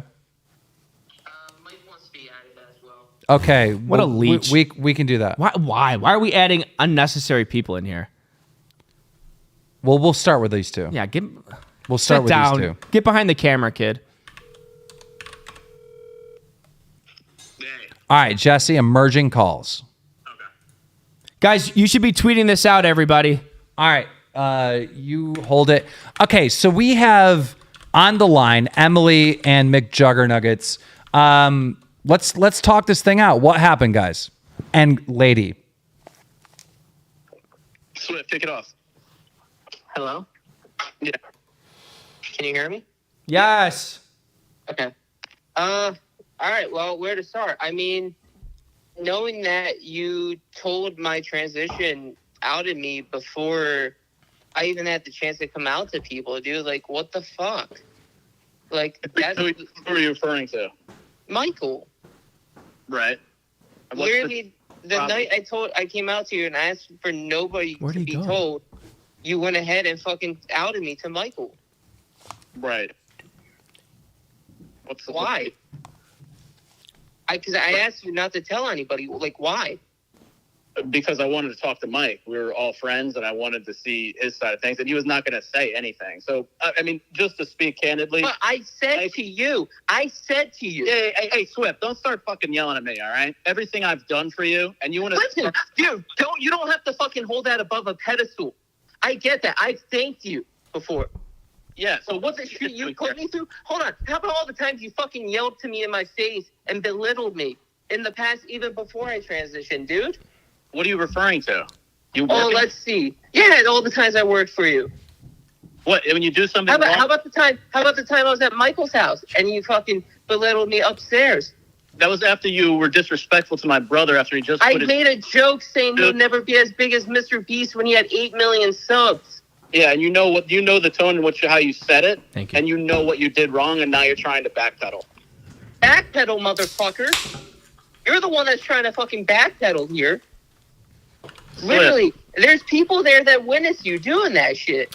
Swift. How about this? When I told you I was canceling my Tesla, and then you said, let's have a talk about your transition, because I find it's very worrying that you'd rather have a fake vagina than a Tesla. I never even said that, because I actually told you that buying a Tesla would have been stupid and to actually save your money. Motherfucker, no, you didn't. You came into my room downstairs and you fucking said that to my face. Don't try to fucking lie and manipulate, because that's all you fucking built your career off of. Swift. And you know it. And you fucking know it. So do you really want me to come out with all this shit? Like, you really want me to say the stuff that you do did? It, motherfuckers. World War III. Because half the shit you're going to say is going to be proven false anyway. Swift, I leave the house and you start making inappropriate comments to my fucking girlfriend. I asked her about her tank top because I was trying to figure out what kind it was so I could buy it. And you know that. Folks, about putting estrogen in my drink, start putting estrogen in my food, start putting fucking estrogen in Riley's shit. You start doing some freaky ass shit. I have to go to bed in my own house, locking my damn bedroom doors. Okay, now you're trying to play that. When you were there and you were laughing at it, the whole entire time as a joke. Swift, does it sound like I'm laughing right now? You were then. How about the time? Wait. We have to stop here. Okay. The chat needs to confirm one thing. All right. Emily, were you putting estrogen No, I was in their joking. food? No, I was joking because they were saying shit. Wait, Swift, just to clarify, it was a joke. Yeah, off public record where you then go publicly dead naming me. Dead naming you? His name was fucking Jeffrey Dahmer. And your name hold on, can you pause for a second? You say literally Jeffrey Sachs. Oh, I mean Dahmer. Yeah, you knew what you were doing. It was intentional. Yeah, no, you knew it. Joke about you knew it.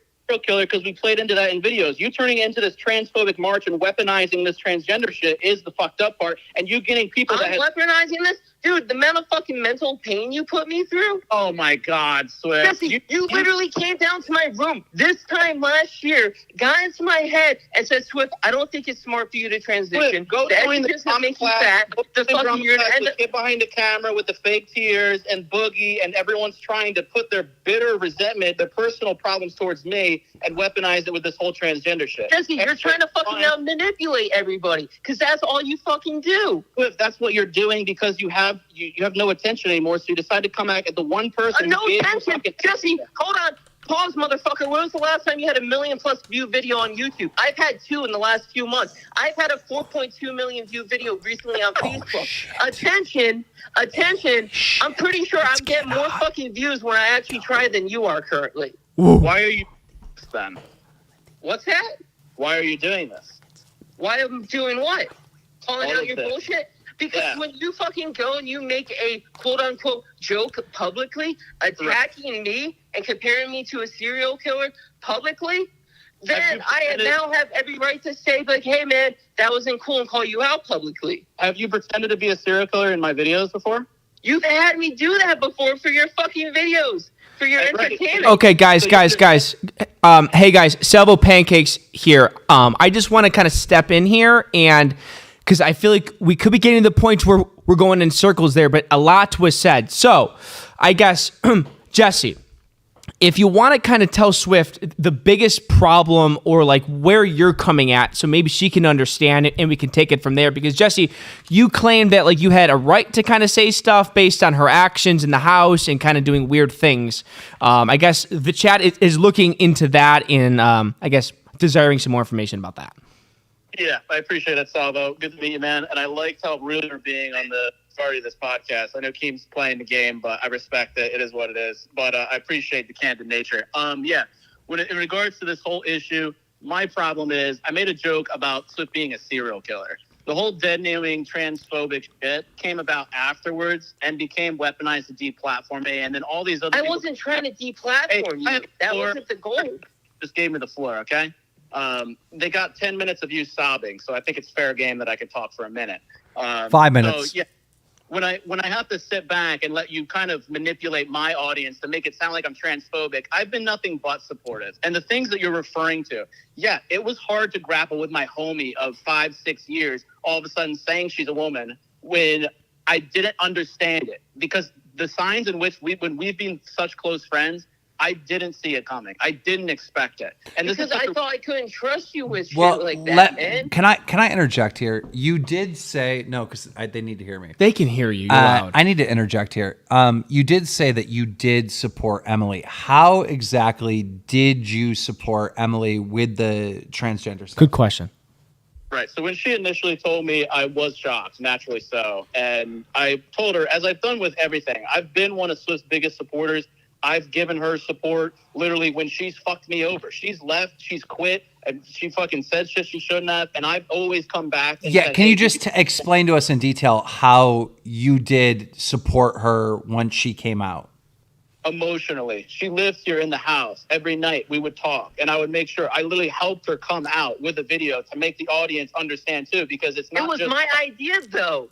Whose channel was it on? I literally told you, hey, we should make a video for your audience to be able to understand and accept me. And I told you the day I published my video, oh, hey, you could publish it the same day. It's classic you to think all this shit's your idea. So I said it just to make it go over better with the audience because not everyone's going to understand. So if you had... Now you're taking credit for my fucking coming out and me telling you, hey, you should react to it. Why was your coming out video on McJuggerNuggets' channel? I had mine, Keem. I had mine on my main channel, and then for his audience to understand and accept, because at that time I was working for him, I said you can do a reaction video to it. Okay. All right, that makes sense. So Swift, I guess this is another question for you, Jessie McJuggers. When you see a kid behind the camera and when you see Boogie298 kind of showing their support for Swift, but also talking out against how you treated Swift, do you understand where you're coming from, or you watch them and kind of question why or even what they're talking about? I mean, 100%. Kid behind the camera has personal beef with me, and just as much as KEEMSTAR does, just regarding Storyfire. So, like, it is what that is, right? And I just hope it can be separate from this conversation. But when I watch Mike fake cry and then Bridget fake cry, and they act like they care so much about Swift's feelings, they have talked shit a million times about Swift. And the sad part is that they had to come forward and say, you don't leak fucking text messages, fucking people. The amount of shit that I've been told about Swift from Michael and really everybody, like, that always fucking happens behind closed doors. So for everyone to act so holier than thou, and especially Boogie of all fucking people, the dude's had his foot in his fucking mouth every fucking day of the last like 4 fucking years. So I really have no expectations from him. So for him to act like, oh, well, Jessie, what are you doing? And his videos sound like he was like doing a fucking, like he's preaching in front of the fucking church service. And he's had this different voice on like fucking James Earl Jones. I was like trying to act like I don't even know what the fuck. But yeah, it's all patronizing as shit. And really, the sad part is Swift doesn't understand that I've been one of the only genuine ones, whereas everyone else has been very sociopathic about it and kind of low-key trolling in the trans community, where I've only ever been trying to defend and actually help her through the root issues, which is like she lost her father at a young age, and also has nothing to do. Well, if I could interject real quick. Okay, so I got to defend defend my part in this, right? We do have like this business, issue or whatever. I am not coming at this scenario with any of this. I am coming at this scenario with the backstory of me knowing that you always bullied this kid. Like you've always bullied Emily. And the fact that, you got Mike telling me this behind the scenes. I know that Emily went to my worker, Gino, who is also trans, confided into her with some of the stuff that's going on. So I know about this story on the back end. Right. So what's all the bullying examples that you supposedly know behind the scenes because you were there all the time, King? I wasn't there. I just know about it. Right. And you hear it from one side because you really don't talk to me at all. Well, I'm sure in private conversations I've heard it directly from you, but I've heard it from Mike. I've heard it from, a little bit of everybody. Well, Mike's fucking chronic liar as shit. So, like, when you really look at it, and when it comes to just logically, why the fuck would Swift work for somebody who's bullied? And then why would you also get fired or quit and then come back to work for me? And then the only time this comes out is 6 months after we're not even fucking friends anymore. As you usually see with most YouTubers, you see them try to fucking cancel them or like, I had a terrible Well, work Jesse, environment. that's easy. Swift loved you, like absolutely loved you, obsessed with you. Swift was your number one fan. So it was really easy for you to mess with him nonstop. Well, Swift was a fan and was mostly there to get fucking views. And then now I haven't been able to serve a purpose for Swift. So now she can get a purpose out of me by talking shit and getting clout for it. Emily, what do you... anything until the stream yesterday when you brought my name up halfway through and said Saxon. I wasn't going to say shit, and then you brought me up publicly, dude. Well, then why are you doing tweets like World War III, nuclear symbols? You're making a whole fucking show about this shit because I'm calling you the fuck out for it. Because I'm calling you out for it, dude. Every single person that's left, Jesse, can you just probably take a moment and realize, because you're a fucking sociopath. Every single person that has left. Every single person that has left, and you know this, you go ahead and you talk shit about them behind the scenes and publicly. Literally, you did it to Shallow publicly. Yeah, well, that's because Shallow's fucking try to do the same shit. They're bitter, they're not in the circle anymore. You got Regina. I don't care less about being in your circle. Swift, all the people that you're currently like friends with and trying to all do the hate bandwagon with, they all talk shit on you. They fucking hate your guts. Really? All right, let me add Michael then. Let me add Michael, who's been actually one of my fucking supporters. I prefer not to talk to fucking Mike, dude, because he's not even fully relevant to me and you. The fact that you dragged all these other people into it was because you couldn't stand on your own 2 fucking feet. To bring so what? Do you want me to just keep getting punched in the face? If I could interject of shit from my house. He's actually a fucking criminal, and I could press criminal charges on this guy. On who? Nick Regenis. Okay, one of the people that we played here. One of the people. Another one, Miguel, fucking didn't pay rent to me for months and then has a fucking hate boner because he, like, fucking made mistakes. Like, sorry, guys. Okay, Jesse, but here's the thing. You made a claim that he brought all these other people because he couldn't stand on his own 2 feet and da-da-da-da. What I know of the situation is that he was going to them privately saying, like, I'm hurt, this is what happened, da-da-da-da. Like, that's how the other people got involved. Why you not come to me, sis? Why would I keep coming back to you after all the fucking shit, man? Oh my God! Really? Like after all the fucking shit? Yeah, literally, all the shit that I was there with you for. Who else? Trying to make me fucking detransition, dude. I wasn't trying to make you do anything. You literally said. I want to have a real conversation because obviously for 20 some odd years of your life, it wasn't a thing. It was what? A real conversation? What? Being trans? Motherfucker, I came out to my mom when I was 13. And she knows this. And my mom has talked about it. And you want to know what? They wanted to wait for me to be an adult because when I was 13, there wasn't much information on transgender individuals back then. So for most of my life, I had to fucking just suck it up and try pretending to be somebody I fucking wasn't. Right, but all the real conversations we had to have, you understand why I would need to have those because you're hitting on my girlfriend. You're trying to fuck me at different times. I was not trying to hit on your girlfriend. What the actual fuck? No. Like, what the actual fuck? Can we recap on that? All right. So, Emily, is it true that you tried to hook up with McJuggerNuggets and his girlfriend separately. No, 100% no. That's So fucked Jesse, up. Jesse, give us a little bit more details. Why do you think this happened? Swift would literally be listening to us fucking and What? wanting to fucking room with us and shit. What the actual fuck?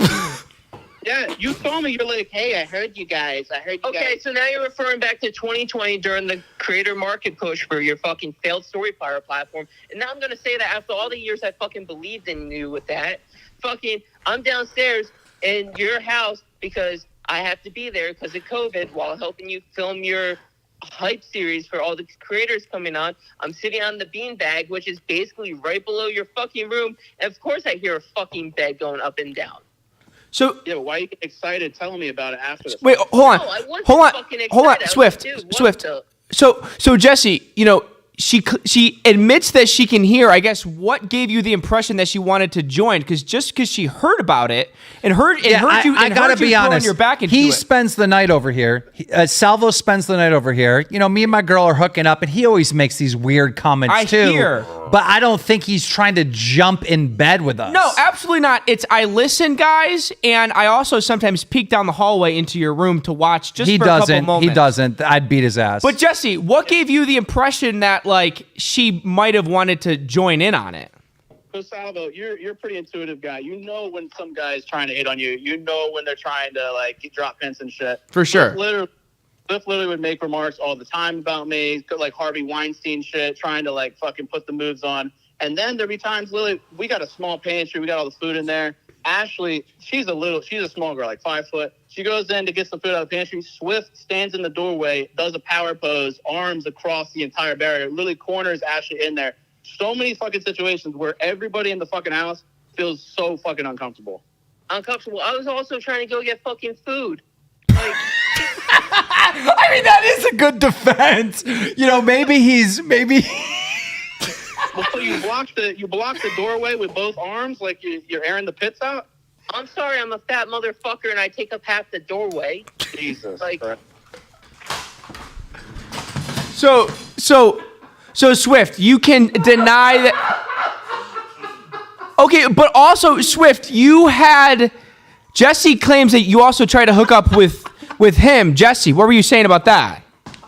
Yeah, like I said, she used to refer to me as like Harvey Weinstein, and anytime like we'd have any kind of physical a fist bump or whatever, you'd see a weird smirk come across Swift's face, like almost like the nipples start get hard. okay, and- now you're trying to fucking manipulate this shit. Oh, I'm being Okay, dead- we're coming off the time you broke up with your fucking ex at that time, and then you would keep touching me in your fucking videos, so I kept calling you Harvey Weinstein because that's what Harvey Weinstein was fucking known for. Did you want me to be Harvey Weinstein? No, I was just calling you out like that shit. So Swift, at any point, I guess, did you have interest in hooking up with Jesse and or his partners? Never once in my fucking life. I don't know. That sounds like overcompensating answer. Jesse, that's never been a fucking thought in my head, and I know how you are, and so does Keem, and everybody else has known you. Since you want views real bad, we can all do a video on your channel, Swift, where we hook you up to a polygraph and then say that same statement. Yeah, go ahead. So Jesse, you know, I appreciate you being here, and I appreciate everybody in the chat. 1,100 people watching. Thank you guys. Jesse, you know, other people also came out and said, I think it was Kid Behind the Camera, that when you outed Swift to a kid behind the camera, you said that her being a transgender is worse than being a pedophile. Yeah, that doesn't sound like a statement I've said, and I that doesn't sound like something. I definitely said. So then can we add Michael then for that then? Go for it. Okay. Hold on 2 seconds, guys. Hold on, Jesse. 2 We're going to add seconds. Michael to the call right here, everybody. KEEMSTAR Show, thank you, everybody, for being here. We're going to add Kid Behind the Camera to join Jesse McJuggerNuggets and Swift. Thank you guys for coming on in here. All right, I'm merging now. All right, so Michael, McJuggerNuggets is saying that he did not say that it's worse than a P word. He absolutely did. Like, what else have you said? We were making fun of Emily together. Right. Right. Remember, Do you know the difference, Jesse? to what? So why me making fun of Emily is different? Do you know? No, because you're better than me, Mike. You always have been. Right. Okay. That's your insecurities, buddy. Okay. No, the reason it's different is because you knew it was real and I didn't. At the time, I had just heard it and I was in shock. So I wanted to talk to you to be like, bro, what the fuck is going on? Because Swift has been our boy. And we also know what happened at your house in 2018. And it was like, wait, what the fuck's going on? Wait, what happened in 2018? Yeah, hold on. We don't know that. That's up to Emily. That's up to Emily. 2018 at Mike's house? Yeah. You mean getting her laid? When you guys got me laid? With what? A prostitute? Which was your idea? Or She was a your guys' friend. She idea? was not a prostitute. She was a friend. Okay. She was a woman. Okay, so Mike hooked up one of his friends with Emily. Yes. Jesse, do you understand that gender and sexuality are two completely different things?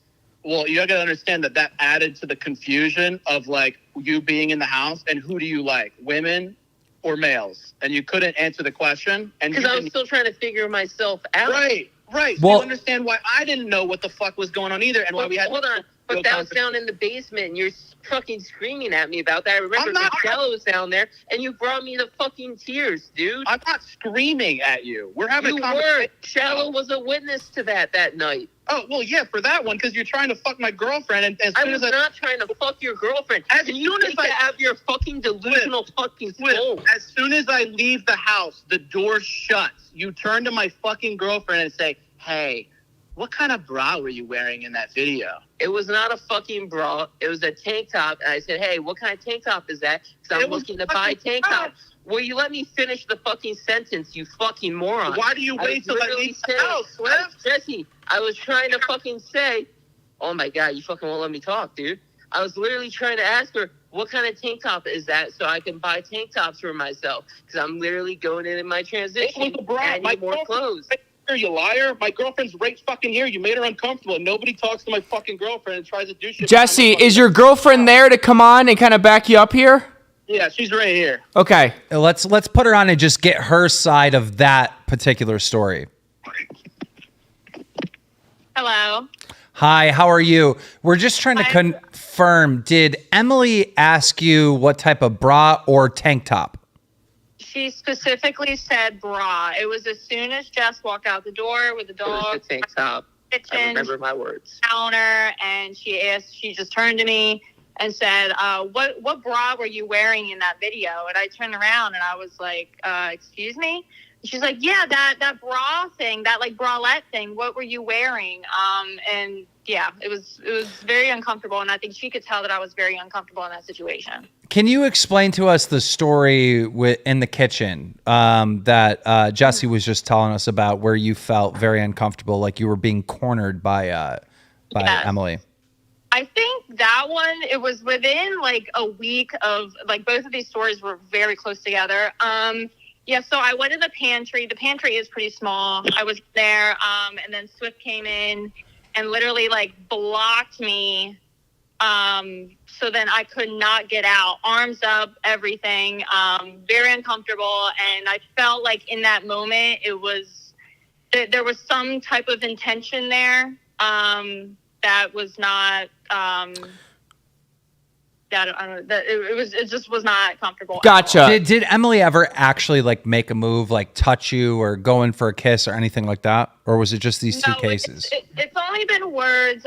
She's offered to like paint my toenails and shit, but I never said yes. So yeah. But wouldn't that be like part of, if Emily's going through her transgender, looking for a female, because like yes, but also at the time, Swift was not Emily. It was, I don't want a dead name, I don't want to get in trouble, but at the time it was Dude Swift and Dude Clothes, full on dude.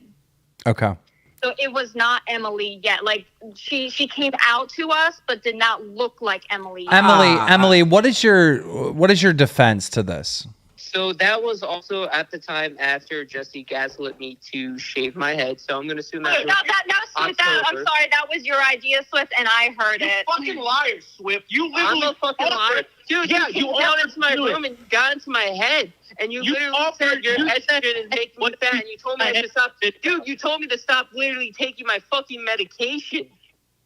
You literally Is that told me true, McJuggerNuggets? Is that true? Did you tell him to stop, or excuse me, her to stop taking her medication to do the? Had a conversation about the real root issues of like what she's going through mentally, and I wanted to understand it. And we had hour-long talks while she was living in the house. And I said, hey, what if you just started weaning off the estrogen? Because my biggest concern for Swift, as somebody who has been suicidal in the past, has made every remark about killing himself back in the day. I was concerned because the suicide rates of the LGBT and most transgenders, over half end up suicide at some point down into the future. And you want to know why? It's because they're around non-fucking supportive people.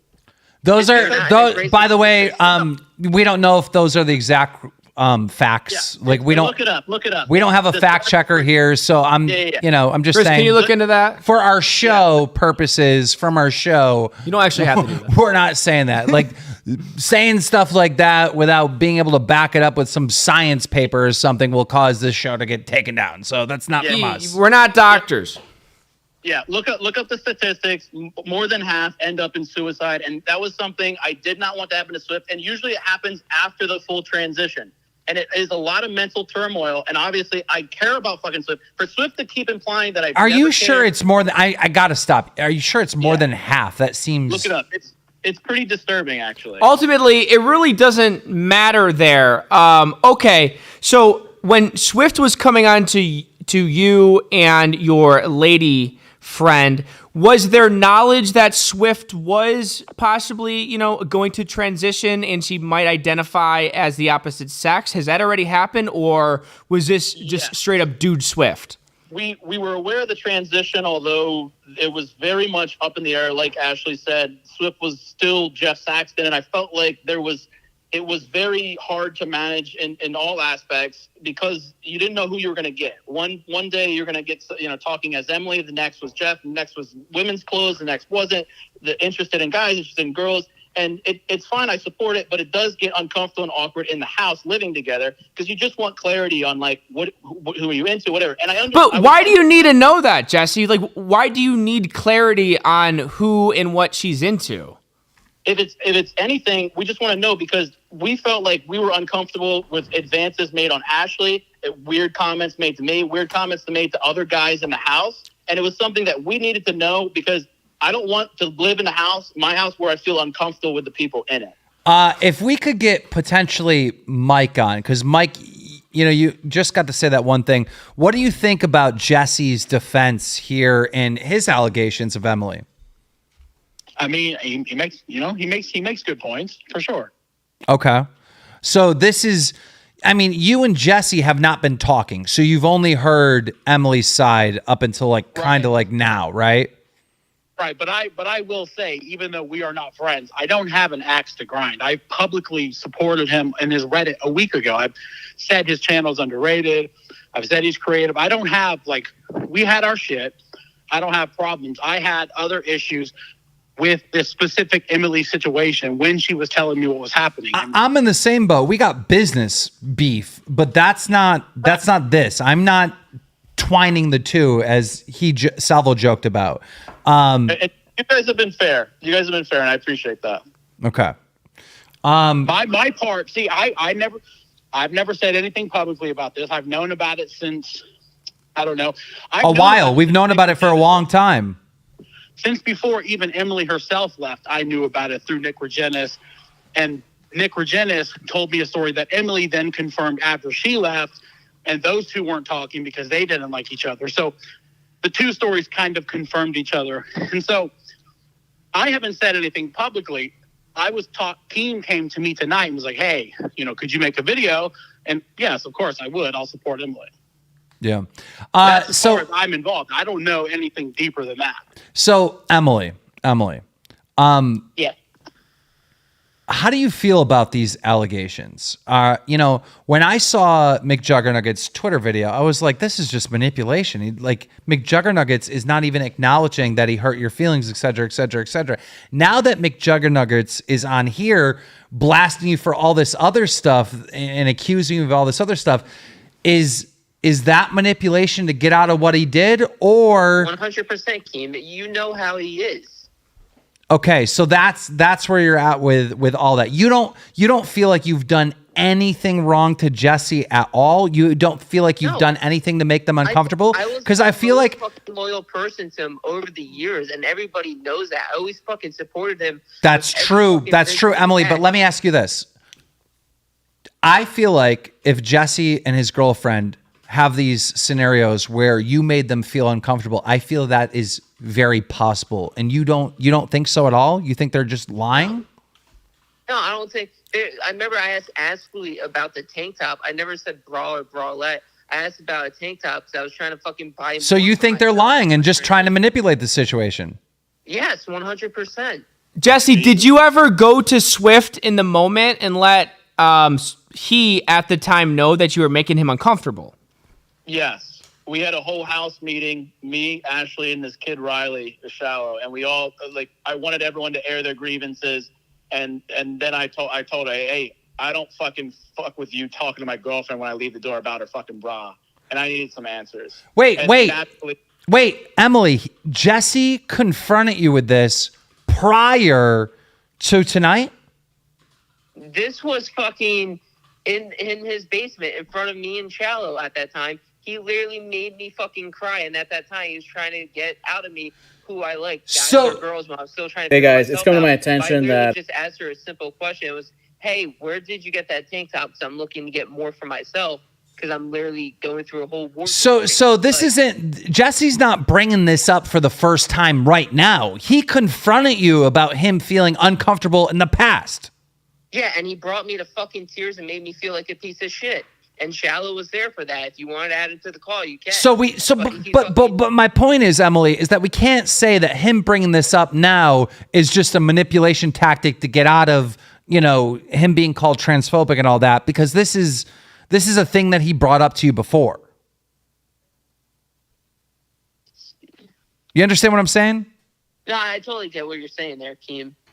What about the thing that happened in the kitchen? Was that brought up to you before tonight? The kitchen? That was literally the whole basement. That was the whole basement thing. And I literally defended myself then and there and said I was literally getting food. And I literally apologized to his girlfriend, saying that she ever. Well, then that's another thing that supports McJuggerNuggets then, because this is not something he's just pulling out of. This is a thing that you've already had a conversation about, and he confronted you about, correct? He confronted me about it and literally brought me to tears the whole entire time. Literally just screaming at me, and there's a witness to that, and that would be Shallow. Okay, I think we kind of have been going in circles about that. Jesse, someone else on the call was claiming you called them the Mexican slur word. Yeah, no, that never happened. Okay, so you're denying the use of the B word, and you also are denying the kid behind the camera claim that you said transgenders are worse than pedophilia. Both of them you adamantly deny. The second one about the pedophile thing, yeah, hyperbolic joke potentially to Mike, because we have pretty fucking dark humor. Sure. He's right about that. Sure. Yeah, we fucked that shit. Sure. But whether I didn't mean it, sure. I respect the trans community, and I joke about anything. If anyone's watched my videos, we skirt the darkest edge possible and get flagged on YouTube. But gotcha. I completely understand about that. Just because I need a timeline in my head, right? I guess I'm asking, how recent was a kid behind the camera making jokes against Swift? I just want to make sure that his name is completely cleared, or if we got to now question him about his, where he stands. Yeah, Mike and I have joked about everything under the sun. Most of our texts we're just busting on shit or people. That's where a lot of our content is. So it was probably going up until we stopped talking, like spring of maybe last year. But Jesse, do you still feel like you don't owe Emily an apology at all? no, because it wasn't about trans. It was literally comparing Swift to a serial killer, which you can understand why I would think that when he made me and my girlfriend uncomfortable. Yeah, but do you think Emily is making this up, like that she's, offended and that she's hurt because she feels like you're being transphobic? Do you think that she is lying? I genuinely don't know if she's actually offended or she's using it to get attention. No, I am fucking offended, dude. Well, I mean, Emily broke down in tears multiple times, Jesse. I'm leaning towards she's actually offended and she's actually hurt. Well, it's tricky because Swift used to actually get me to cry. Like, Swift can cry on command and would literally be the thing that would get me to cry for videos. You would literally ask me about all the dark shit about my dad dying, all the fucked up shit I see from firefighting to help make you cry. Right. Like, this is completely different where my best friend didn't fucking support me for who I was. And that was from the get-go. Yeah, well, where was it then? Where was it then?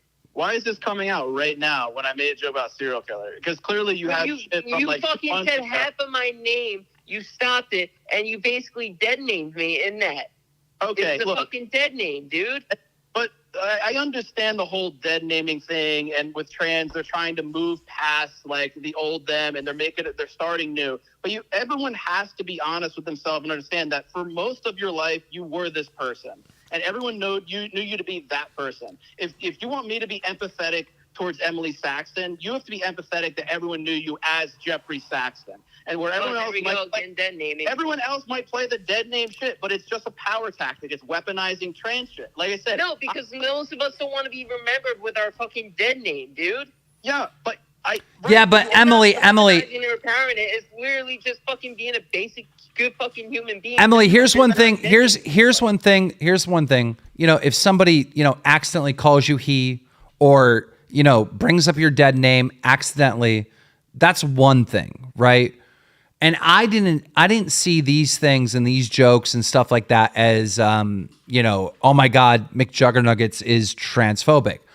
What I knew is all the backstory, all the history of him outing you to other people, and I'm saying allegedly in this stuff, but what was the other thing that he allegedly did? Said that you were worse than all these other things, right? So then the jokes on Twitter aren't just like this tame little joke stuff. It's actually deeper than that. It's actual transphobia. Is that how you took it, Emily? Oh yeah, no, 100%, Keem. So I get that clip sent to me. And literally, he stops halfway through my last name after saying the first name and said, "Oh, I mean Dahmer." That was clear and so Jesse, do you understand that point? If there's all this stuff outside of the jokes on Twitter, there's all this stuff behind the scenes. That's why he sees the joke as transphobia. Who's he? She. Oh, gotcha. Right. She. Yeah. Look, people leaking text messages and all this other shit. I just got caught in 4K. Yeah, you did. If that factored into, Swift's perception of the joke, there's nothing I can do about that. But the truth is, I'm not going to apologize for making a joke about comparing Swift to a serial killer because of our history in the past. And you really got to look at it, Swift. We've joked about anything. You've made comments about my dad getting killed or dying just because your dad's dead. And you've said fucked up shit too. And I never take offense to it because anything's fair game for a joke. So the fact we joke offline about shit. I never joke with you online about shit. Like, you never joked online. That's all the content for the videos, Swift. The sad part is that we can joke around and be friends with each other for 5-6 years, and suddenly when you become a female, jokes can't be made anymore. Dude, I've always been a fucking female. It's not suddenly. Well, even then, I bust Ashley's balls all the time, and she busts my shit. She knows I'm short as shit. I got a little. But do you not see the point here, though, Jesse? Literally, you go ahead and you stop halfway through my last name after saying the dead name, and then say, "I mean Dahmer." Do you not see where I'm coming from with that? And how that fucking hurts me. Like, dude, legit. Okay. How does it hurt? Well, I think you should know how it hurts, right? I think we should try to at least go towards the finish line here together. I think both parties need to understand each other a little bit more. The main reason why I can't is because it was a joke about serial killer. Nothing trans. I hate the weaponization of this shit. It's bullshit. Okay, I understand. I get all that, and I'm with you 1,000%. All right, I get it. I literally called Emily he probably 15 times accidentally on this show tonight. Yeah. All right. Right. So I get it. I understand it. Did me and Ashley like 100 times. I get it. I understand it. That's not transphobic. That's not the same thing as actually being transphobic. But when Emily is saying that you tried to convince her to go back to being a he, like that's where it's like, okay, this is transphobic. I'm not transphobic. All those conversations that are in reference, we're genuinely trying to understand Swift's mental health because this was so wild. Because like I said, having to see Swift have sex with a prostitute or like make advances or this or in all the Wait, can we touch on that? Swift had sex with a prostitute? It was Michael's friend. She was not a prostitute. Okay. And Swift's as dude as it comes. Like firefighter for a lifetime, was a government worker, you know, things Females that you would can be firefighters and government workers, by the way. Yeah, I understand that, but how we judge as humans is based on a lot of bullshit, fucking, superficial means, and like, oh, that's a guy, he's into sports. We have gender roles, Swift, and why are you? Wow, 2022, bring out the gender roles card. Get with the program. It's fucking psychology, Swift. Stop trying to fucking like entrap me. No, I'm calling out what fucking 2022 is. There's no really. Okay. Because there's girls that still play fucking sports. I know trans women who still play sports. So I like this conversation. I still let him go. Now bring up that. Don't hold the like, can. what the actual fuck? My arm's But hurting. why do you feel the need to put on makeup and do your hair then? Because I genuinely enjoy doing that. Because that's what girls do, right? That's a gender role, Swift. There's guys that fucking like doing fucking makeup and hair too, like James Charles or Jeffree Star.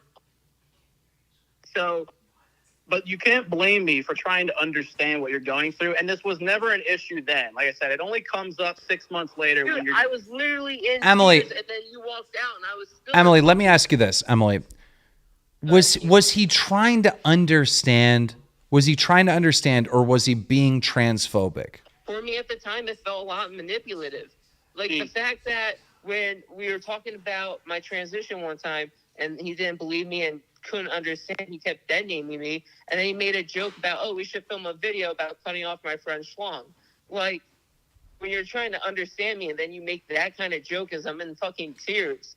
And how about the jokes you... And yeah, oh, get the fuck out of here with your sob story, Swift. All the jokes you made to my girlfriend about how she should take estrogen so her tits will grow bigger. You literally asked me one day in the car about my hormone replacement therapy, and we're going to fucking Lowe's while your basement's being built out, and you asked about what I was on, and then you guys were the ones that fucking brought that shit up. So don't try twisting that on me, you motherfucker.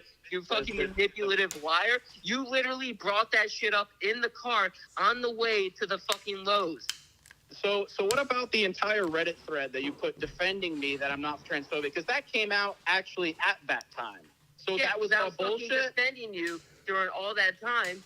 Right, and Swift, that was at that time. And that was even something I addressed in my thread because I was defending you. Because I wasn't fucking ready to face the person that literally put me through fucking mental abuse. Think about it for a second. Your problem is with me talking to you at that time. Yet at that time, you did a whole thread defending me and that I'm not transphobic, which is fucking obvious. Yeah, because I did it to fucking protect myself from you. What? Literally, dude. I was fucking trying to protect myself by protecting your fucking massive ego you've always had. Oh my God. Emily, what was your dead name? My dead name was the same as the serial killer, Jeffrey Dahmer. It's fucking Jeffrey. Jeffrey, right? Yeah. Well, I just want you to tune into the stream real quick. Because we're smoking that Jeffrey pack. I'm motherfucking dead. We got Emily now.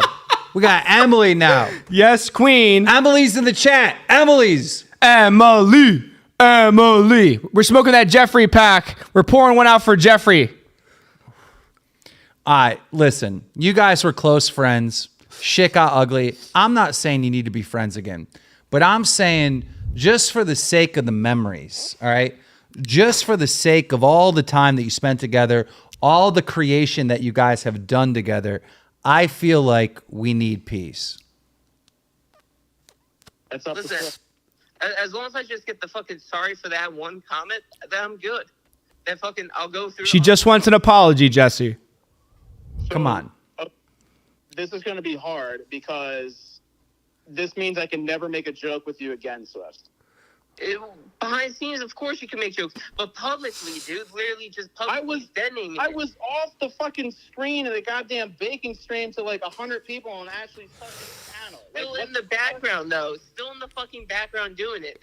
You're still gonna be. How did I get tricked into this freaking stupid joke? And then I don't even want to be fucking friends with you, so why would I apologize? Also, the disrespect of trying to fucking deplatform me through this whole process. Why in the fuck would I ever want to be I never was trying to deplatform you, motherfucker. I can't trust you, bro. I can't fucking trust you. All right, cool. And you know what? After all the fucking shit, I could. You want me to say who the other deck chair is then? Yeah, sure. Go for it. Whatever the fuck. Whoa. Before we get into this bomb that's about to get sent, all right, I got to give a little backstory. So Storyfire sold the whole platform for like 14 grand or something of cryptocurrency to a crypto user known as Deck Chair. And so Emily is saying that she's going to reveal who Deck Chair is. Go ahead.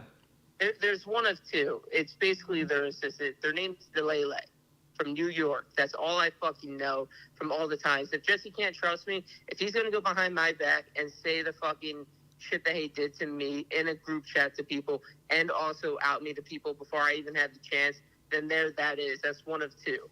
Jesse, any response? I cannot confirm nor deny. Why does that matter, though? Well, because this was a big problem with Storyfire. When you sold Storyfire, all of us YouTubers that supported Storyfire, all right, we kind of felt bamboozled and we thought that you bought your own company with some alias. Right. And trust me, I thought about it. Storyfire was my baby, and unfortunately, no PR bullshit. Come on, Jesse. Who the fuck is Deck Chair? Right. And I can tell you that. And you actually had an opportunity, you and Mike, to meet him and get equity in the company and get a huge fucking bag of money, but you guys ignored my fucking call. Oh, it's not true. That's probably what it is, Jesse. Jesse's on some bullshit. Keem has some resentment because he missed the bag. That's not it. He missed the bag. I can separate business. I can separate business. He missed the bag. He did call us, but it was in legal hands by that point. Yeah, I mean, come on. When we're talking about a Storyfire bag, what are we talking about? $6? Team's manager John had talked with Deck Chair and still wrote it off because he thought it was like some conspiracy. He thought I had a paid actor. Okay, but Jesse, who is Deck Chair? I can't say legally. I can't. Why can't you say legally? Did they go through like a trust or something? See, here's the thing. I understand that business is different, like way different, right? People are shady in business. They do sneaky shit. And just because you're sneaky in business doesn't mean you're sneaky in real life, all right? So I am not conflicting the two. But in business, you're fucking sneaky, Jesse. You are fucking sneaky. Tell me how I'm sneaky. I'm curious. Mike, you want to handle this one? Okay, so we felt first we kind of thought that like what came first? No, the sell of Storyfire we thought will shut down, the potential shutdown. All right, we thought that was bullshit, and we thought as like what we consider to be partners because we were putting a lot of effort into Storyfire. We thought that it was very underhanded if it was bullshit. We still don't know. That's the problem when you're doing business with somebody. You should know. Like all the I'm gonna be honest, Jesse. I don't remember everything, but you fed me and Mike a ton of bullshit or whatever, and I'm not. Like we thought Storyfire was shutting down. I don't even really want to air you. I don't even really want to air you out, Jesse. I just want to know this Deck Chair thing. That's all I want to know. Well, you at least got to give me the credit here with the platform on this podcast to let you guys know that Brian from Hollywood had the majority shares in the company. I put in millions of fucking dollars. This is the sneaky part, though. Jesse calls me. This is Jesse. When me and Mike got involved in Storyfire, it was Jesse's company. It was Jesse's company. And then when the company's about to fucking, have all these problems and shut down, it's like Jesse's like, I gotta tell you guys something. I don't own this company. Dude, my attorney, no, Jesse, my attorney has requested so much paperwork from you with Storyfire that we never got back. We never got details. When I say you're being sneaky, it's because you're being sneaky. We don't have to go into all the details. I don't have to fucking air you out. I do business with millions of fucking people all around the fucking world all the time. Your business was sneaky. Brian was stealing money. Hey, Keem, can you check your monitor? Why? Just have something there. He sees it. Go ahead, Jesse. He sees it. Yeah. Okay. Brian Spitz, the actual founder, fucking guy from Hollywood who did the documentary that we sold to Verizon.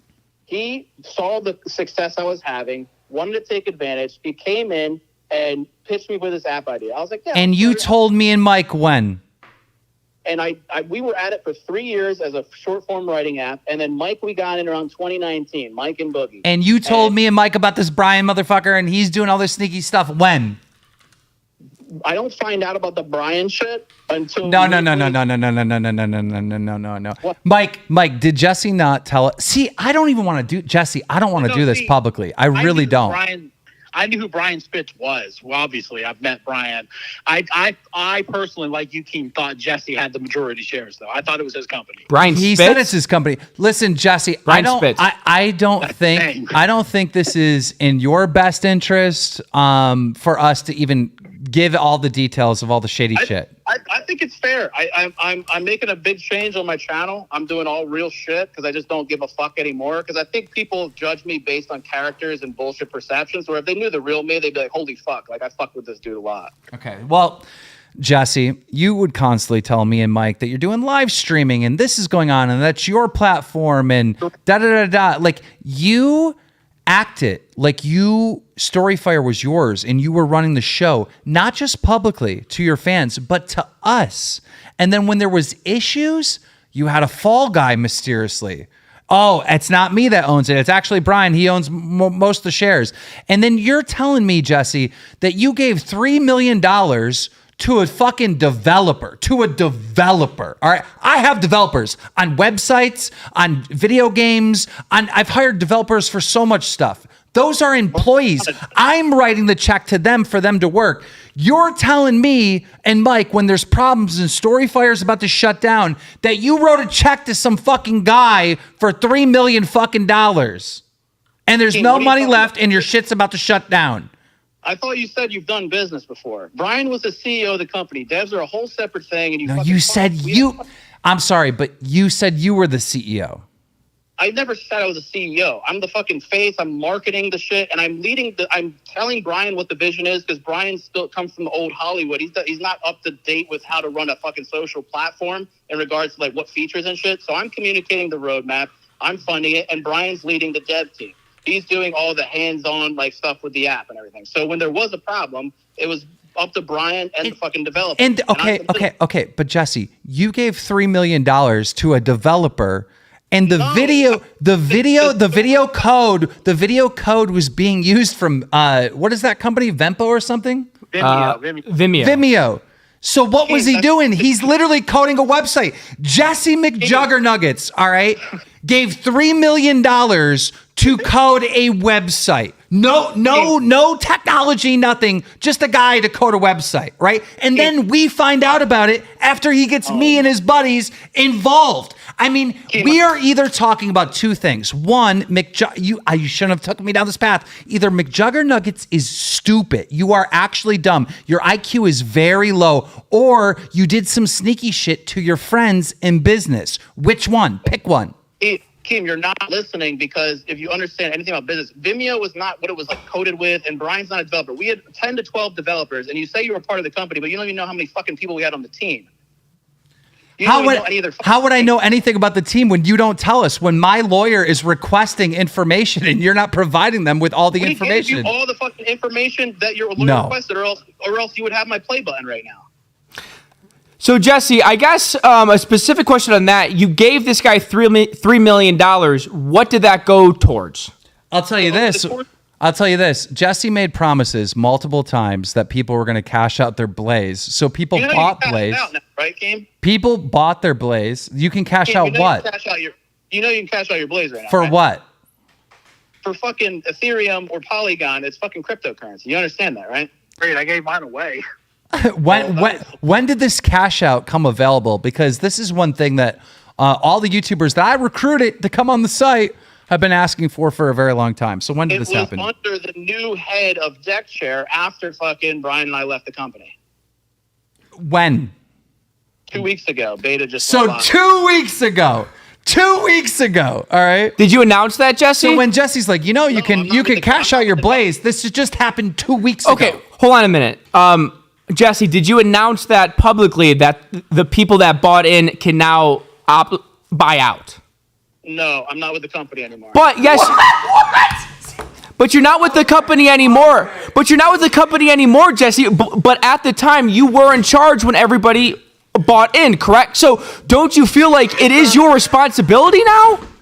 Jesse has two options. Jesse is either an idiot. Ladies and gentlemen, Jesse is literally the biggest idiot ever, or sneaky. It's one or the other. It's one or the other. There was one thing, Jesse, that you straight up lied to me and Mike about. Remember, what was that, Mike? Remember when I screamed at you on the phone? Dude, this phone call was exactly like that one. No. But it was, I forget the exact thing that Jesse lied to us about. Because you don't listen. You're just going off. You're not even listening to what I'm saying. Chris, we need chat. Okay. Well, I'll listen. Go ahead. Okay. So Brian and I partner together as founders to run the company. He gets the lion's share. He gets like a fuck ton of equity, and I put in money and I earn more equity. It got, by the end of me and Brian's run, I had like maybe 47% of the company, and he had like 51%. And then you guys had some percent, something like that, right? We tried to raise money during the course of 2020. It was a lot harder given the pandemic.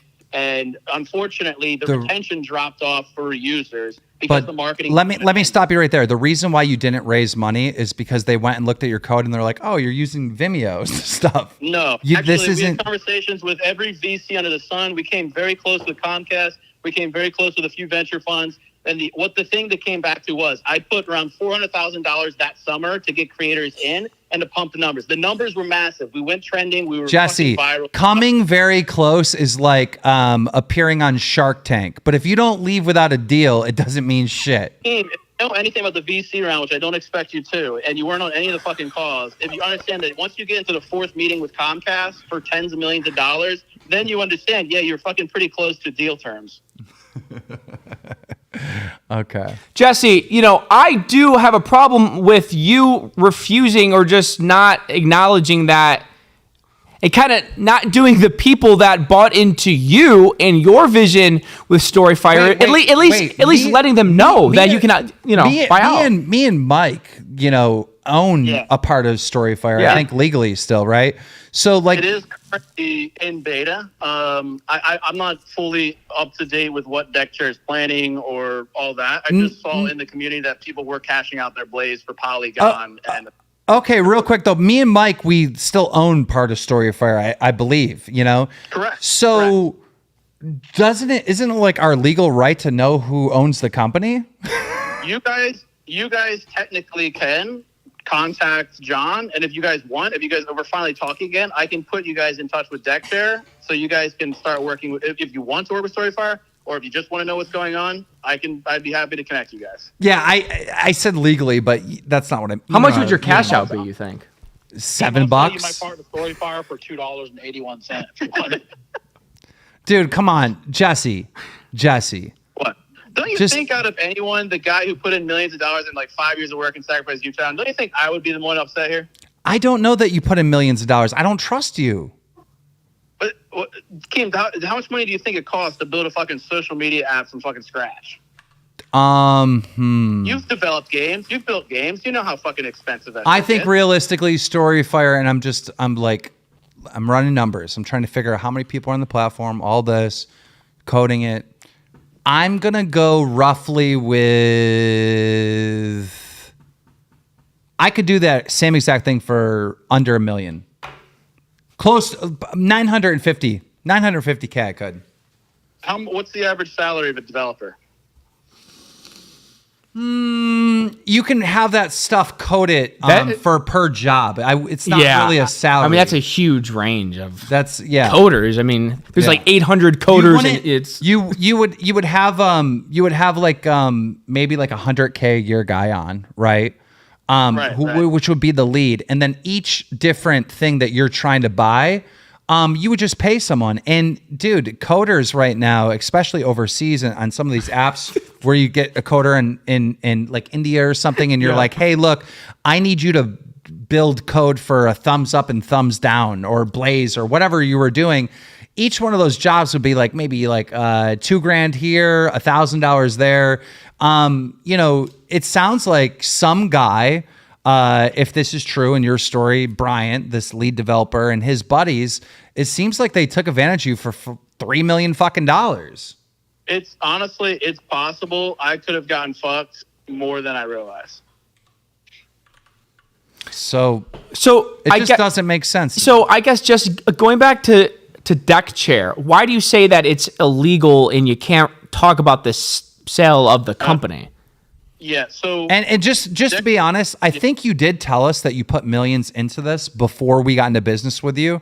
But I was thinking in my mind, like he's got his own video player. Like he's coded, like he's actually got some assets here that he's created, that he's coded. And then to find out that you're using Vimeo player and all this other stuff, things aren't adding up. Something is wrong here. Then Mike, if we remember correctly, wasn't he like saying Storyfire was going to be shut down, but because him and Bryant were fighting, and then he saved it because of some what was the thing that he lied to us about?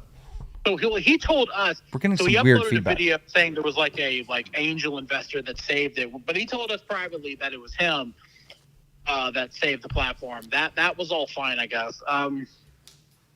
But yeah, to us it seemed underhanded because we were like busting our ass. Like, he was doing. I remember now. He was making moves publicly about Storyfire without even talking to us. Remember, like he said he's selling the company for cryptocurrency or whatever. Like, what was that? Like that really sprung up out of nowhere. Yeah.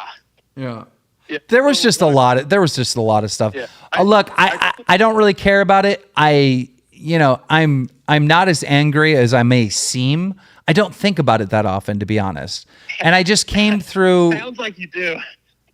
I don't, because I would remember the details, and I don't even fucking remember the details on why me and Mike really got Do you pissed. remember how much you invested, though, Keem?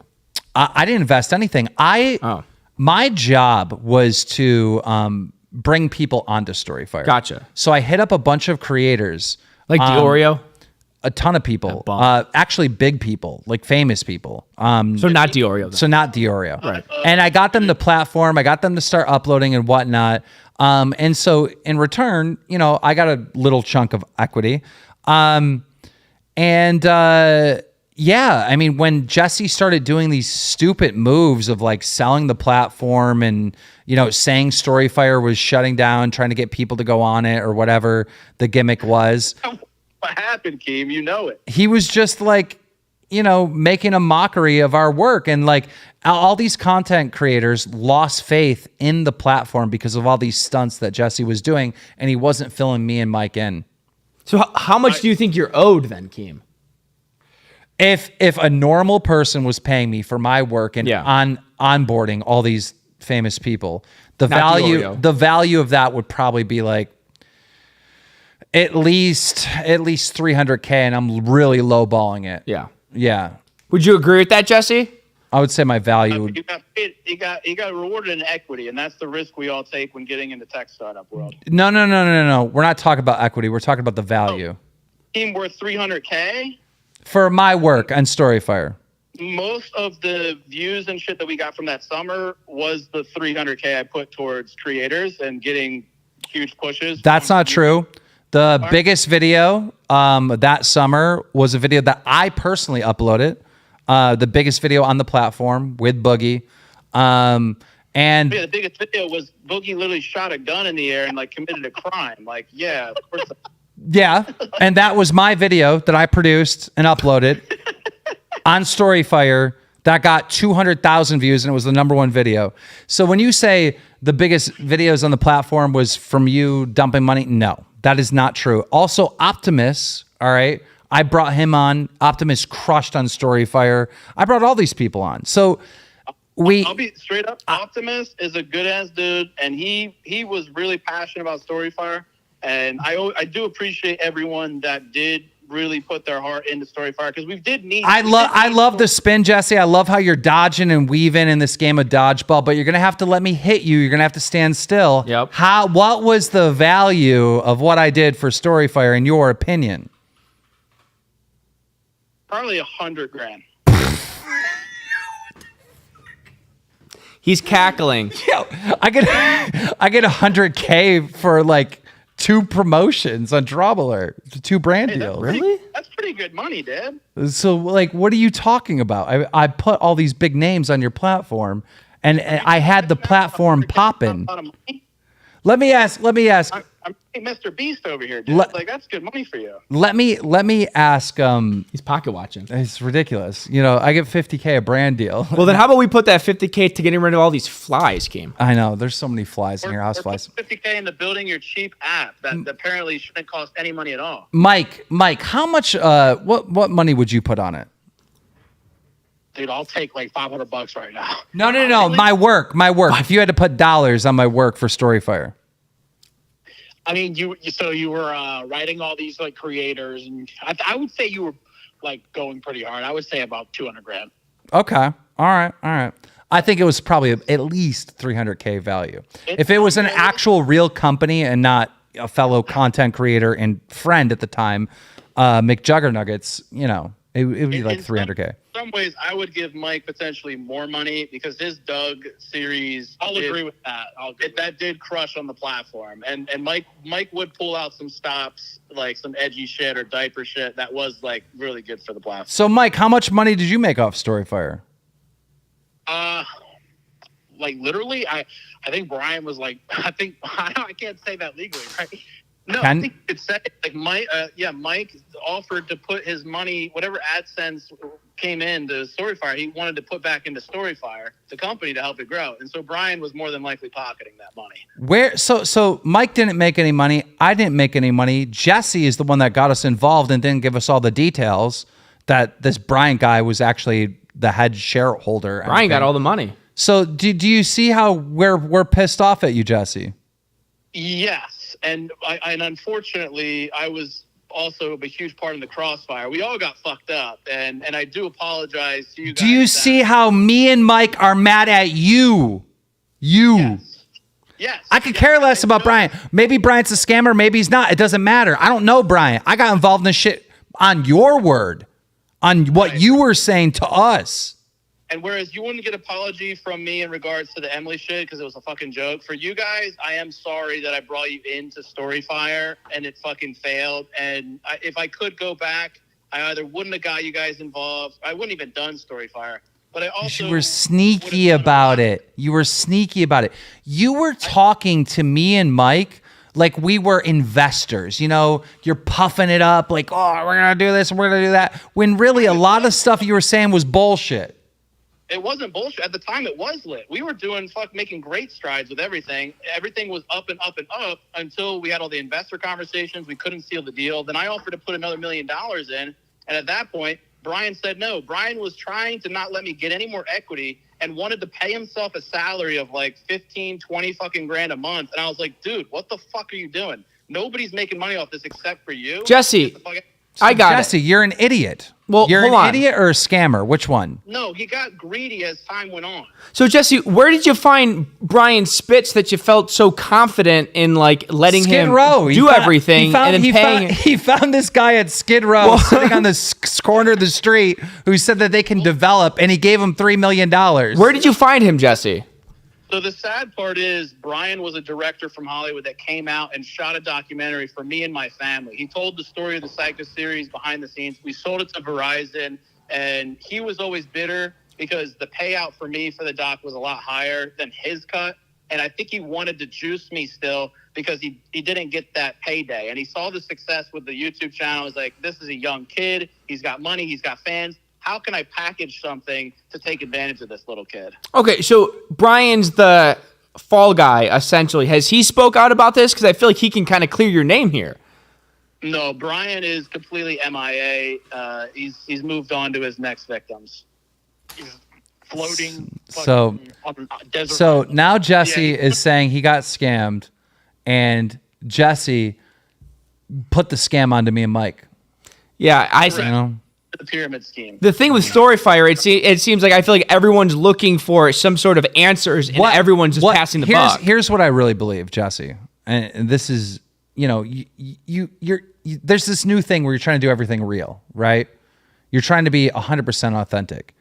I can just tell you for a fact, you weren't completely honest with me and Mike. There was a lot of things. I can't think of them all right now. It's been a long time. I really don't care that much. Me and Mike are way past this dumb shit with Storyfire. But you were dishonest. Another thing you were is fucking stupid with this company. Just dumb. If you're getting taken advantage of from a guy like this, and you're even saying right now that he's on to his next victim, then you know that you were acting dumb. So you were dumb and sneaky. In retrospect, I realized that I fell for the wrong fucking dude. I trusted the wrong person. I'm sure you've been fucked over a million times in this business. Well, in business in general, it's a war. It's literally a war. You have to be on your shit. You're right. And I hate that you guys kind of got brought up into it and that I brought you into it. And for that, I'm sorry. And if I came off as like sneaky, it's because I had to fucking play this game where I tried to save the goddamn company and get it out from Brian without like everything falling apart. And it fell apart anyway. So, the joke's on me and all of us. But, I do miss you guys, and I miss the friendship. And I wish the business shit never got in the way of all this. And just get back to it. Basically called me a piece of shit like 20 minutes ago. Yeah, you are a piece of shit but I do miss the good times. I think that's fair. I think that's genuine. Yeah. It's like, it reminds me of like him missing, Jeffrey. Yeah. Right, exactly. Yeah. Things are just different now, You guys can relate. I guess to put a bow on all of this, Keem and Michael, I guess, like, is there any way where you can kind of, I guess, reconcile with Jesse and Storyfire?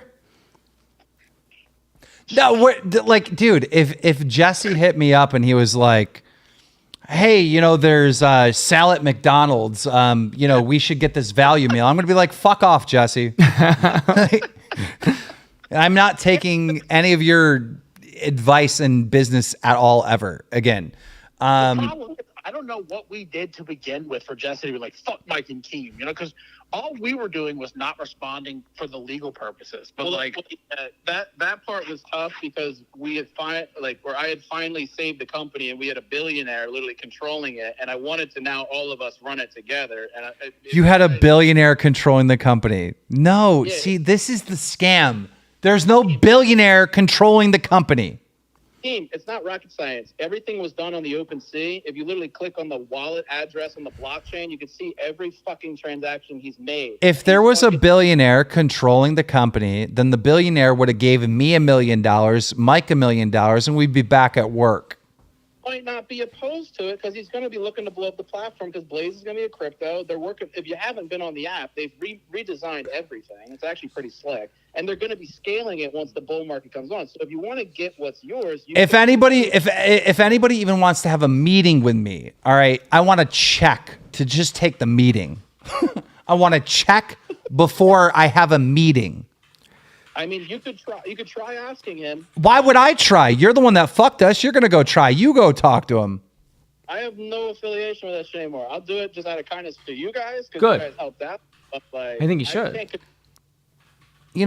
Go talk to your imaginary billionaire friend, deck chair or whatever, and tell deck chair that Mike and Keem need checks, and after the checks clear, we'll have a meeting. We'll talk.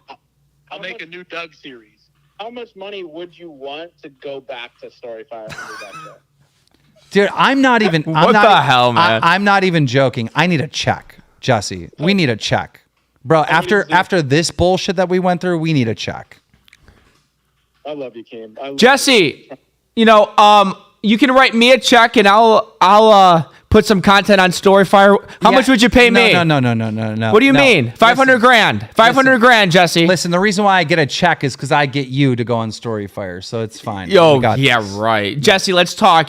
No. DM me. No, but Jesse, serious? Like, you know how much time and effort went into. I understand Mike put a lot of time and effort into it and really good series on the platform, but I was recruiting. I was talking to people all day. I was getting big content creators involved. Fucking Bryce. I got Bryce Hall to make a Storyfire account. All right. It's like. But he never uploaded on a game. Yeah. He never uploaded on because of all the shit that went down.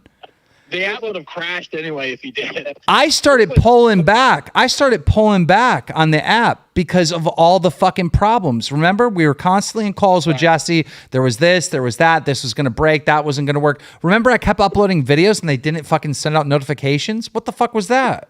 Yeah, your notifications were broke from YouTube and Storyfire. We're used to me and Mike's pity, like little fucking clout. You came in with the big guns. Yo. The fucking app ready. I brought so many people to Storyfire, it crashed multiple times. And here's the funny thing, right? I crashed the app too, King. You got to understand. Yeah, Mike did. You got to understand that Jesse was going on YouTube and saying, oh, YouTube this and YouTube that, right? Notifications don't work. And then you go to Storyfire and the fucking notifications weren't working. Bro, there was a lot of shit, man. So you go talk to the imaginary billionaire. You make sure me and Mike get a check and maybe we'll be back. Wants to get paid too, Jesse. Well, I need to know some numbers. I don't want to go back to him with nothing. No. 500 grand for me. No, you go get a check, like a real check. Would you take play button? Whose play button? Mine. Yes. He is a collector. You saw that smile. Shit's getting real right now. Shit's getting real. You got to hold this. I can't hold this. This is what the chat wants. Okay, so Keem, he's offering his play button for a reconciliation. Do you want to smoke? Listen, yeah, give me I need a cigarette for this. All right, let's think. Let's talk. Let's do some business. Guys, live play button negotiation. Here we go. What everyone's been wanting for so long to see how he does this. Okay. So do I get the silver? I can't hear him. I can't hear him, Salvo. You got to get that closer. Oh, sorry. All right, go ahead, Jesse. What are you saying? All right, so we're talking the 1 million subscribe play button for the McJuggerNuggets channel. That is something that is of interest to me. Is it really? It is. It is. It couldn't just be that though. Like we're not serious, right? It's just a play button. You're not saying just a play button. You're saying a check and a play button. And a handwritten note saying I'm fucking sorry. That's nice. Okay. All right. Well, let's talk. So we got to hand deliver though, and we got to have a beer at your bar back there, and I got to meet Salvo too. Well, you'd have to come on the show and deliver it to me. That's cool. Okay. I want to say that Salvador and fucking Jesse have the exact same laugh. Who's Salvador? Oh, is that his name? Yeah. Salvo Pancakes here. Okay, so Jesse, go ahead and laugh real quick. Man, I'm sorry. Jesse, go ahead and laugh. Go ahead, Salvo. Oh, that is shit. That is pretty accurate. So what is the final deal with the play button here, Keem? Listen, I need a real check, all right? Look, it's going to have to be a six-figure check and the play button. Keem, I don't know if I can hang with you financially, bro. I think with Happy Punch, you're fucking doing too much shit. With Happy Punch, we're doing real well. We're doing real well. Jeez, that's news to me over here, huh? What? No. Wait. I have the deal sweetener. Me and you came in the ring. Jesse, you're dodging here, Jesse. No. I'm actually dead ass about this one. I've been looking for an excuse to train real hard. Me and Keem got beef. Now he wants a bag now. Jesse, now he's trying to get a bag off you. See, this is what I'm Jesse. This is what we're dealing with. We're dealing with amateur Jesse. I will put money up to fight KEEMSTAR and get a dub for the internet. Okay, well, McJuggerNuggets. I won't box anyone. I really won't. There's only one person, Ethan Klein. And that's Bruce it. when he's of age. There's a lot of work that goes into this. I do not have time to train for a boxing match, and I just don't want to. I really don't want to. I see my guys working, and I see them like putting their heart and soul in this, and that's all they can do because they're trying to win, and I got too much stuff going on, and I'm old. My back hurts. Like, trust me, if I was like in my 20s, maybe this would be something. I don't even know then. He's dodging the allegations right now, Keith. I don't even know then. Got you off the subject. But this is what I could do for you, Jesse. I can get you a real fight. Who? I'm 5'5". I can get you, if you train, I can get you a real fight. Yikes. And I can have you on a Misfits boxing event streamed on DAZN. I promise you that. Wait a minute. You know, Keem, you think Jessie can bring in more pay-per-view buys than Salvo pancakes? It's like that's where your mind is at. Sorry, Jessie. It's like I don't know how big of a draw you are, and it's like he's playing you for a bag and all this stuff. He's not going to bring you back. No. Sad. If I get the game, I can be pretty inflammatory. I'm talking about my 6-figure check. All right, a play button. All right, and he boxes. And in return, I'll make sure you get a boxing match. Do I get any proceeds from the match? And I'll forgive you. Of course you will. Of course you will. But you're letting him play you now for a bag, Keem. He owes you. You don't owe him anything. Salvo, I really appreciate you looking out for me. I really do. Thanks. But I always make bad deals in business. Always. All right. And the reason why I make bad deals in business is because after that bad deal, then I'll go make a fair deal. Right? You make a bad deal first, and then you go make a fair deal. So I had a bad deal with you at first, right? You gave me a little bit, and you really fucked me over. It was a really, really bad deal. This next deal that we're about to do, Jesse, if we do a deal, it's going to be a fair deal. And what I think is fair is a 6-figure check. I mean, high 6-figure. We're not talking like little, 100K. Like, I fucking wipe my ass with 100K. We're talking about a real check. Oh, good for you. A real... You do too. You're rich too. What the fuck are you talking about? I lost all my money in fucking crypto. I do not want to hear this. Oh, rich guy over here. Jesse, you got money too. So like let's not play this rich guy bullshit. Where was I going with this until somebody distracted me? Well, he played you. I get the play button, high figure, 6-figure, then we forgive you. And I'll get you a boxing match, and we'll talk about potentially the future of Storyfighter. I'm down, but you have to give me somebody good. Like it has to be somebody I actually like hate. He's just taking and taking. I will, but I can't say who now. I got to talk. You know, this is in Storyfire, Jesse. This is a real company. Like I could give you Dean the Great, one of my fighters, and he is short and he's light. And I can give you Dean the Great, but Dean the Great is going to whoop your ass. Yeah, and he's 5'5", so it's like maybe we should pair him up with a woman. I gotta put you against someone that is a first-time boxer, to be fair to you. Unless you really want to challenge, I'll put you in the ring with Dean the Great. Nah, I don't know him. Can you put me and Lance Stewart in there? I will work on it, for sure. Okay. Jesse, put your girlfriend on real quick. I just got to ask her one question. Yeah. She's jerking me off right now. Hold up. Yes. So were you really just jerking him off right now? No. Because I thought that would be really weird that we called out Emily for listening in when all of us have been potentially listening right now. What kind of kinks is Jesse into? This is also part of the deal. We need to know about his sexual history. Why do you need to know that? It's part of the deal. It's part of the deal. I'm writing it in. That's part of the deal. So what's his biggest kink? Let me think. Does he? I mean, he likes butthole stuff. A finger, a tongue, or toys? Toys. So he likes toys up his butt. Yes. Okay. How big? Like a little cute butt plug or like a big dildo? Like 3 Sharpies. Okay. Okay. All right. Let's what was I going to ask? Oh, do you really want Jesse to get in the ring and box? Are you okay with this? No, I'm literally looking at him and shaking my head, but... Interesting. To get me excited. I feel like YouTube and shit is just not exciting. I want to fucking feel visceral, like, physicality. But ultimately, like, even if I do have a problem with it, he's going to do whatever the fuck he wants to do anyway. Emily, you there? No, it's not trouble. It's just I don't control him. Well, Emily, let me ask you a question. You know, what do you think about a female versus male boxing match? I mean, that would be cool. Here? Emily versus Jessie. Emily versus... Are you allowed to do that? Yes. Excuse me. Silence, everyone. Silence, everyone. You're not allowed to do that.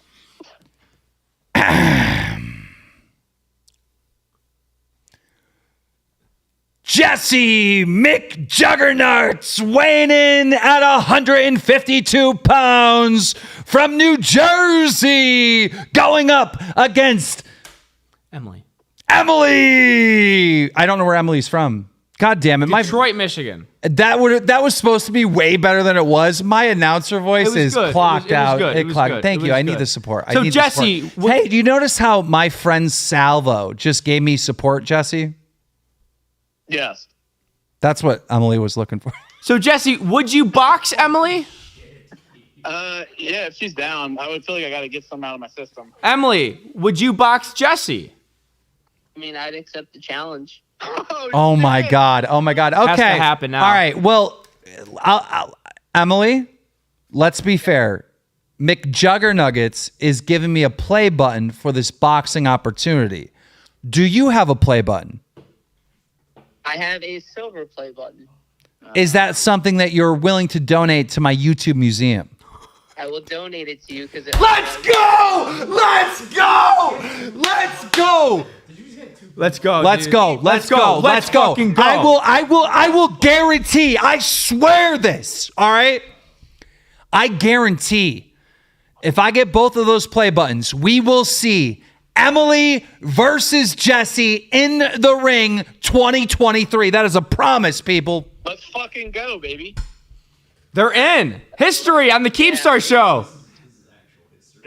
And also, Keem, I'll cut you a check for the YouTuber Museum to be a physical location in Buffalo or wherever you want. Thank you. You Thank trust you. him to do that, Keem? Well, before we get distracted, I think we need to end it right here. We got closure. If you could, gentlemen and lady, we're going to let you go for right now. We got some real closure. This is a perfect time to end the stream.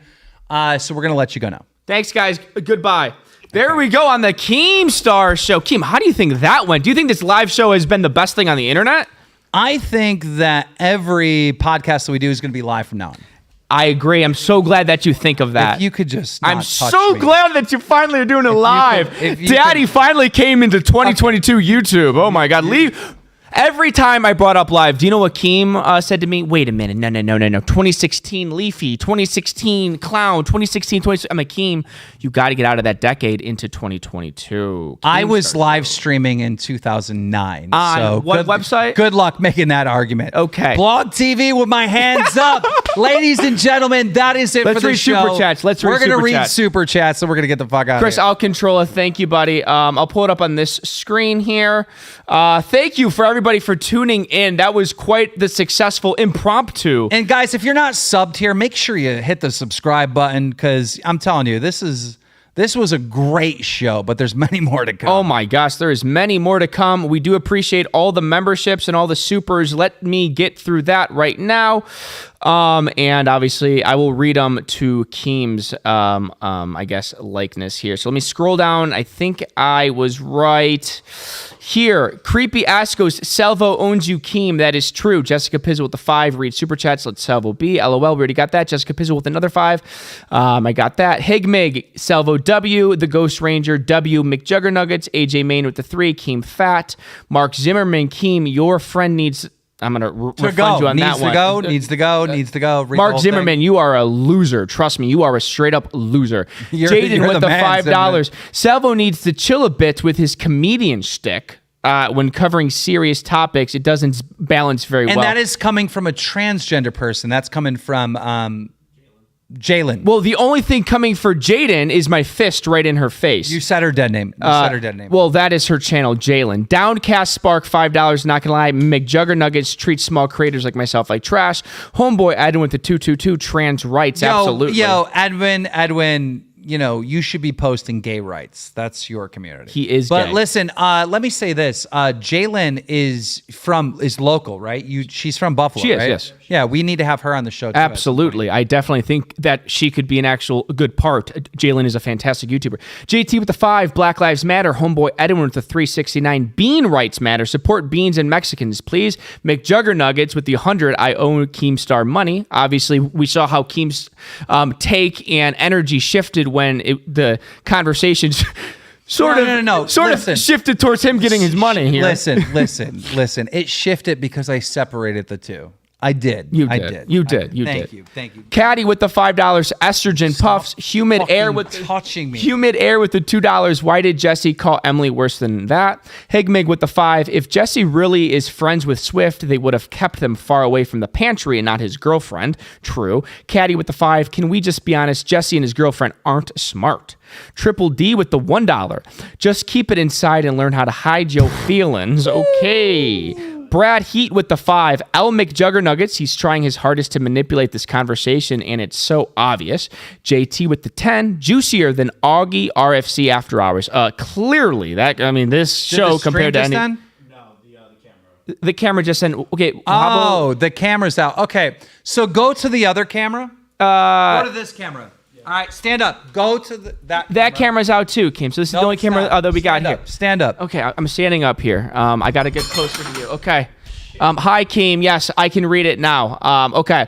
JT, juicier than Augie RFC. Mo Diggity with the 2. Ask about plays Baylets, please. Jessix with the 5. Spill it all, baby. Yes, sister. Yes, sister. We got you. Dickie Mo with the 30 shekels. Shalom, he lied. No one, $2. He sounds pathetic. He lets his platform fail. Colonel, $2. Brian is to Jessie as Francis is to Boogie. Mel B with the $2. Robbery, $3 million stolen. And let me refresh just to make sure that we are covering it all here. And I want you to click on the members. Absolutely. We got one more donation. The Darnish with the $5 Irish. Potatoes went from pure scuff to pure Kino. Great show. Absolutely. Let's get why it up we to did the this show members. tonight? We did this show tonight because Chris fucked up. Should he get over here? Chris fucked up on the audio. Get over here. Get your ass over here. Members, Jessica, Chris, fucked up. you idiot. Get over here. Chris was on bended knee begging me for an opportunity, begging me for a job. Get over here, punk. Stand right there. And he had the fucking audio from this webcam. We Stand just up and uploaded a take your video beating. tonight. It's all echoed. It's all fucked up. It's all his fucking fault. And we took accountability. We took real accountability and to fucking do this live stream. They're fighting. 1 minute. I gotta get the camera. Yo, what the fuck? Get him in here. Get him in here. I got him right here. I got him, Keith. I got that. I will. That camera's dead. That camera's dead. That camera's dead, Keith. What should we do, huh? What the fuck? What the fuck? Are you a wrestling coach? They're fighting, people. I'm trying to get it all. Oh, no, not the leg.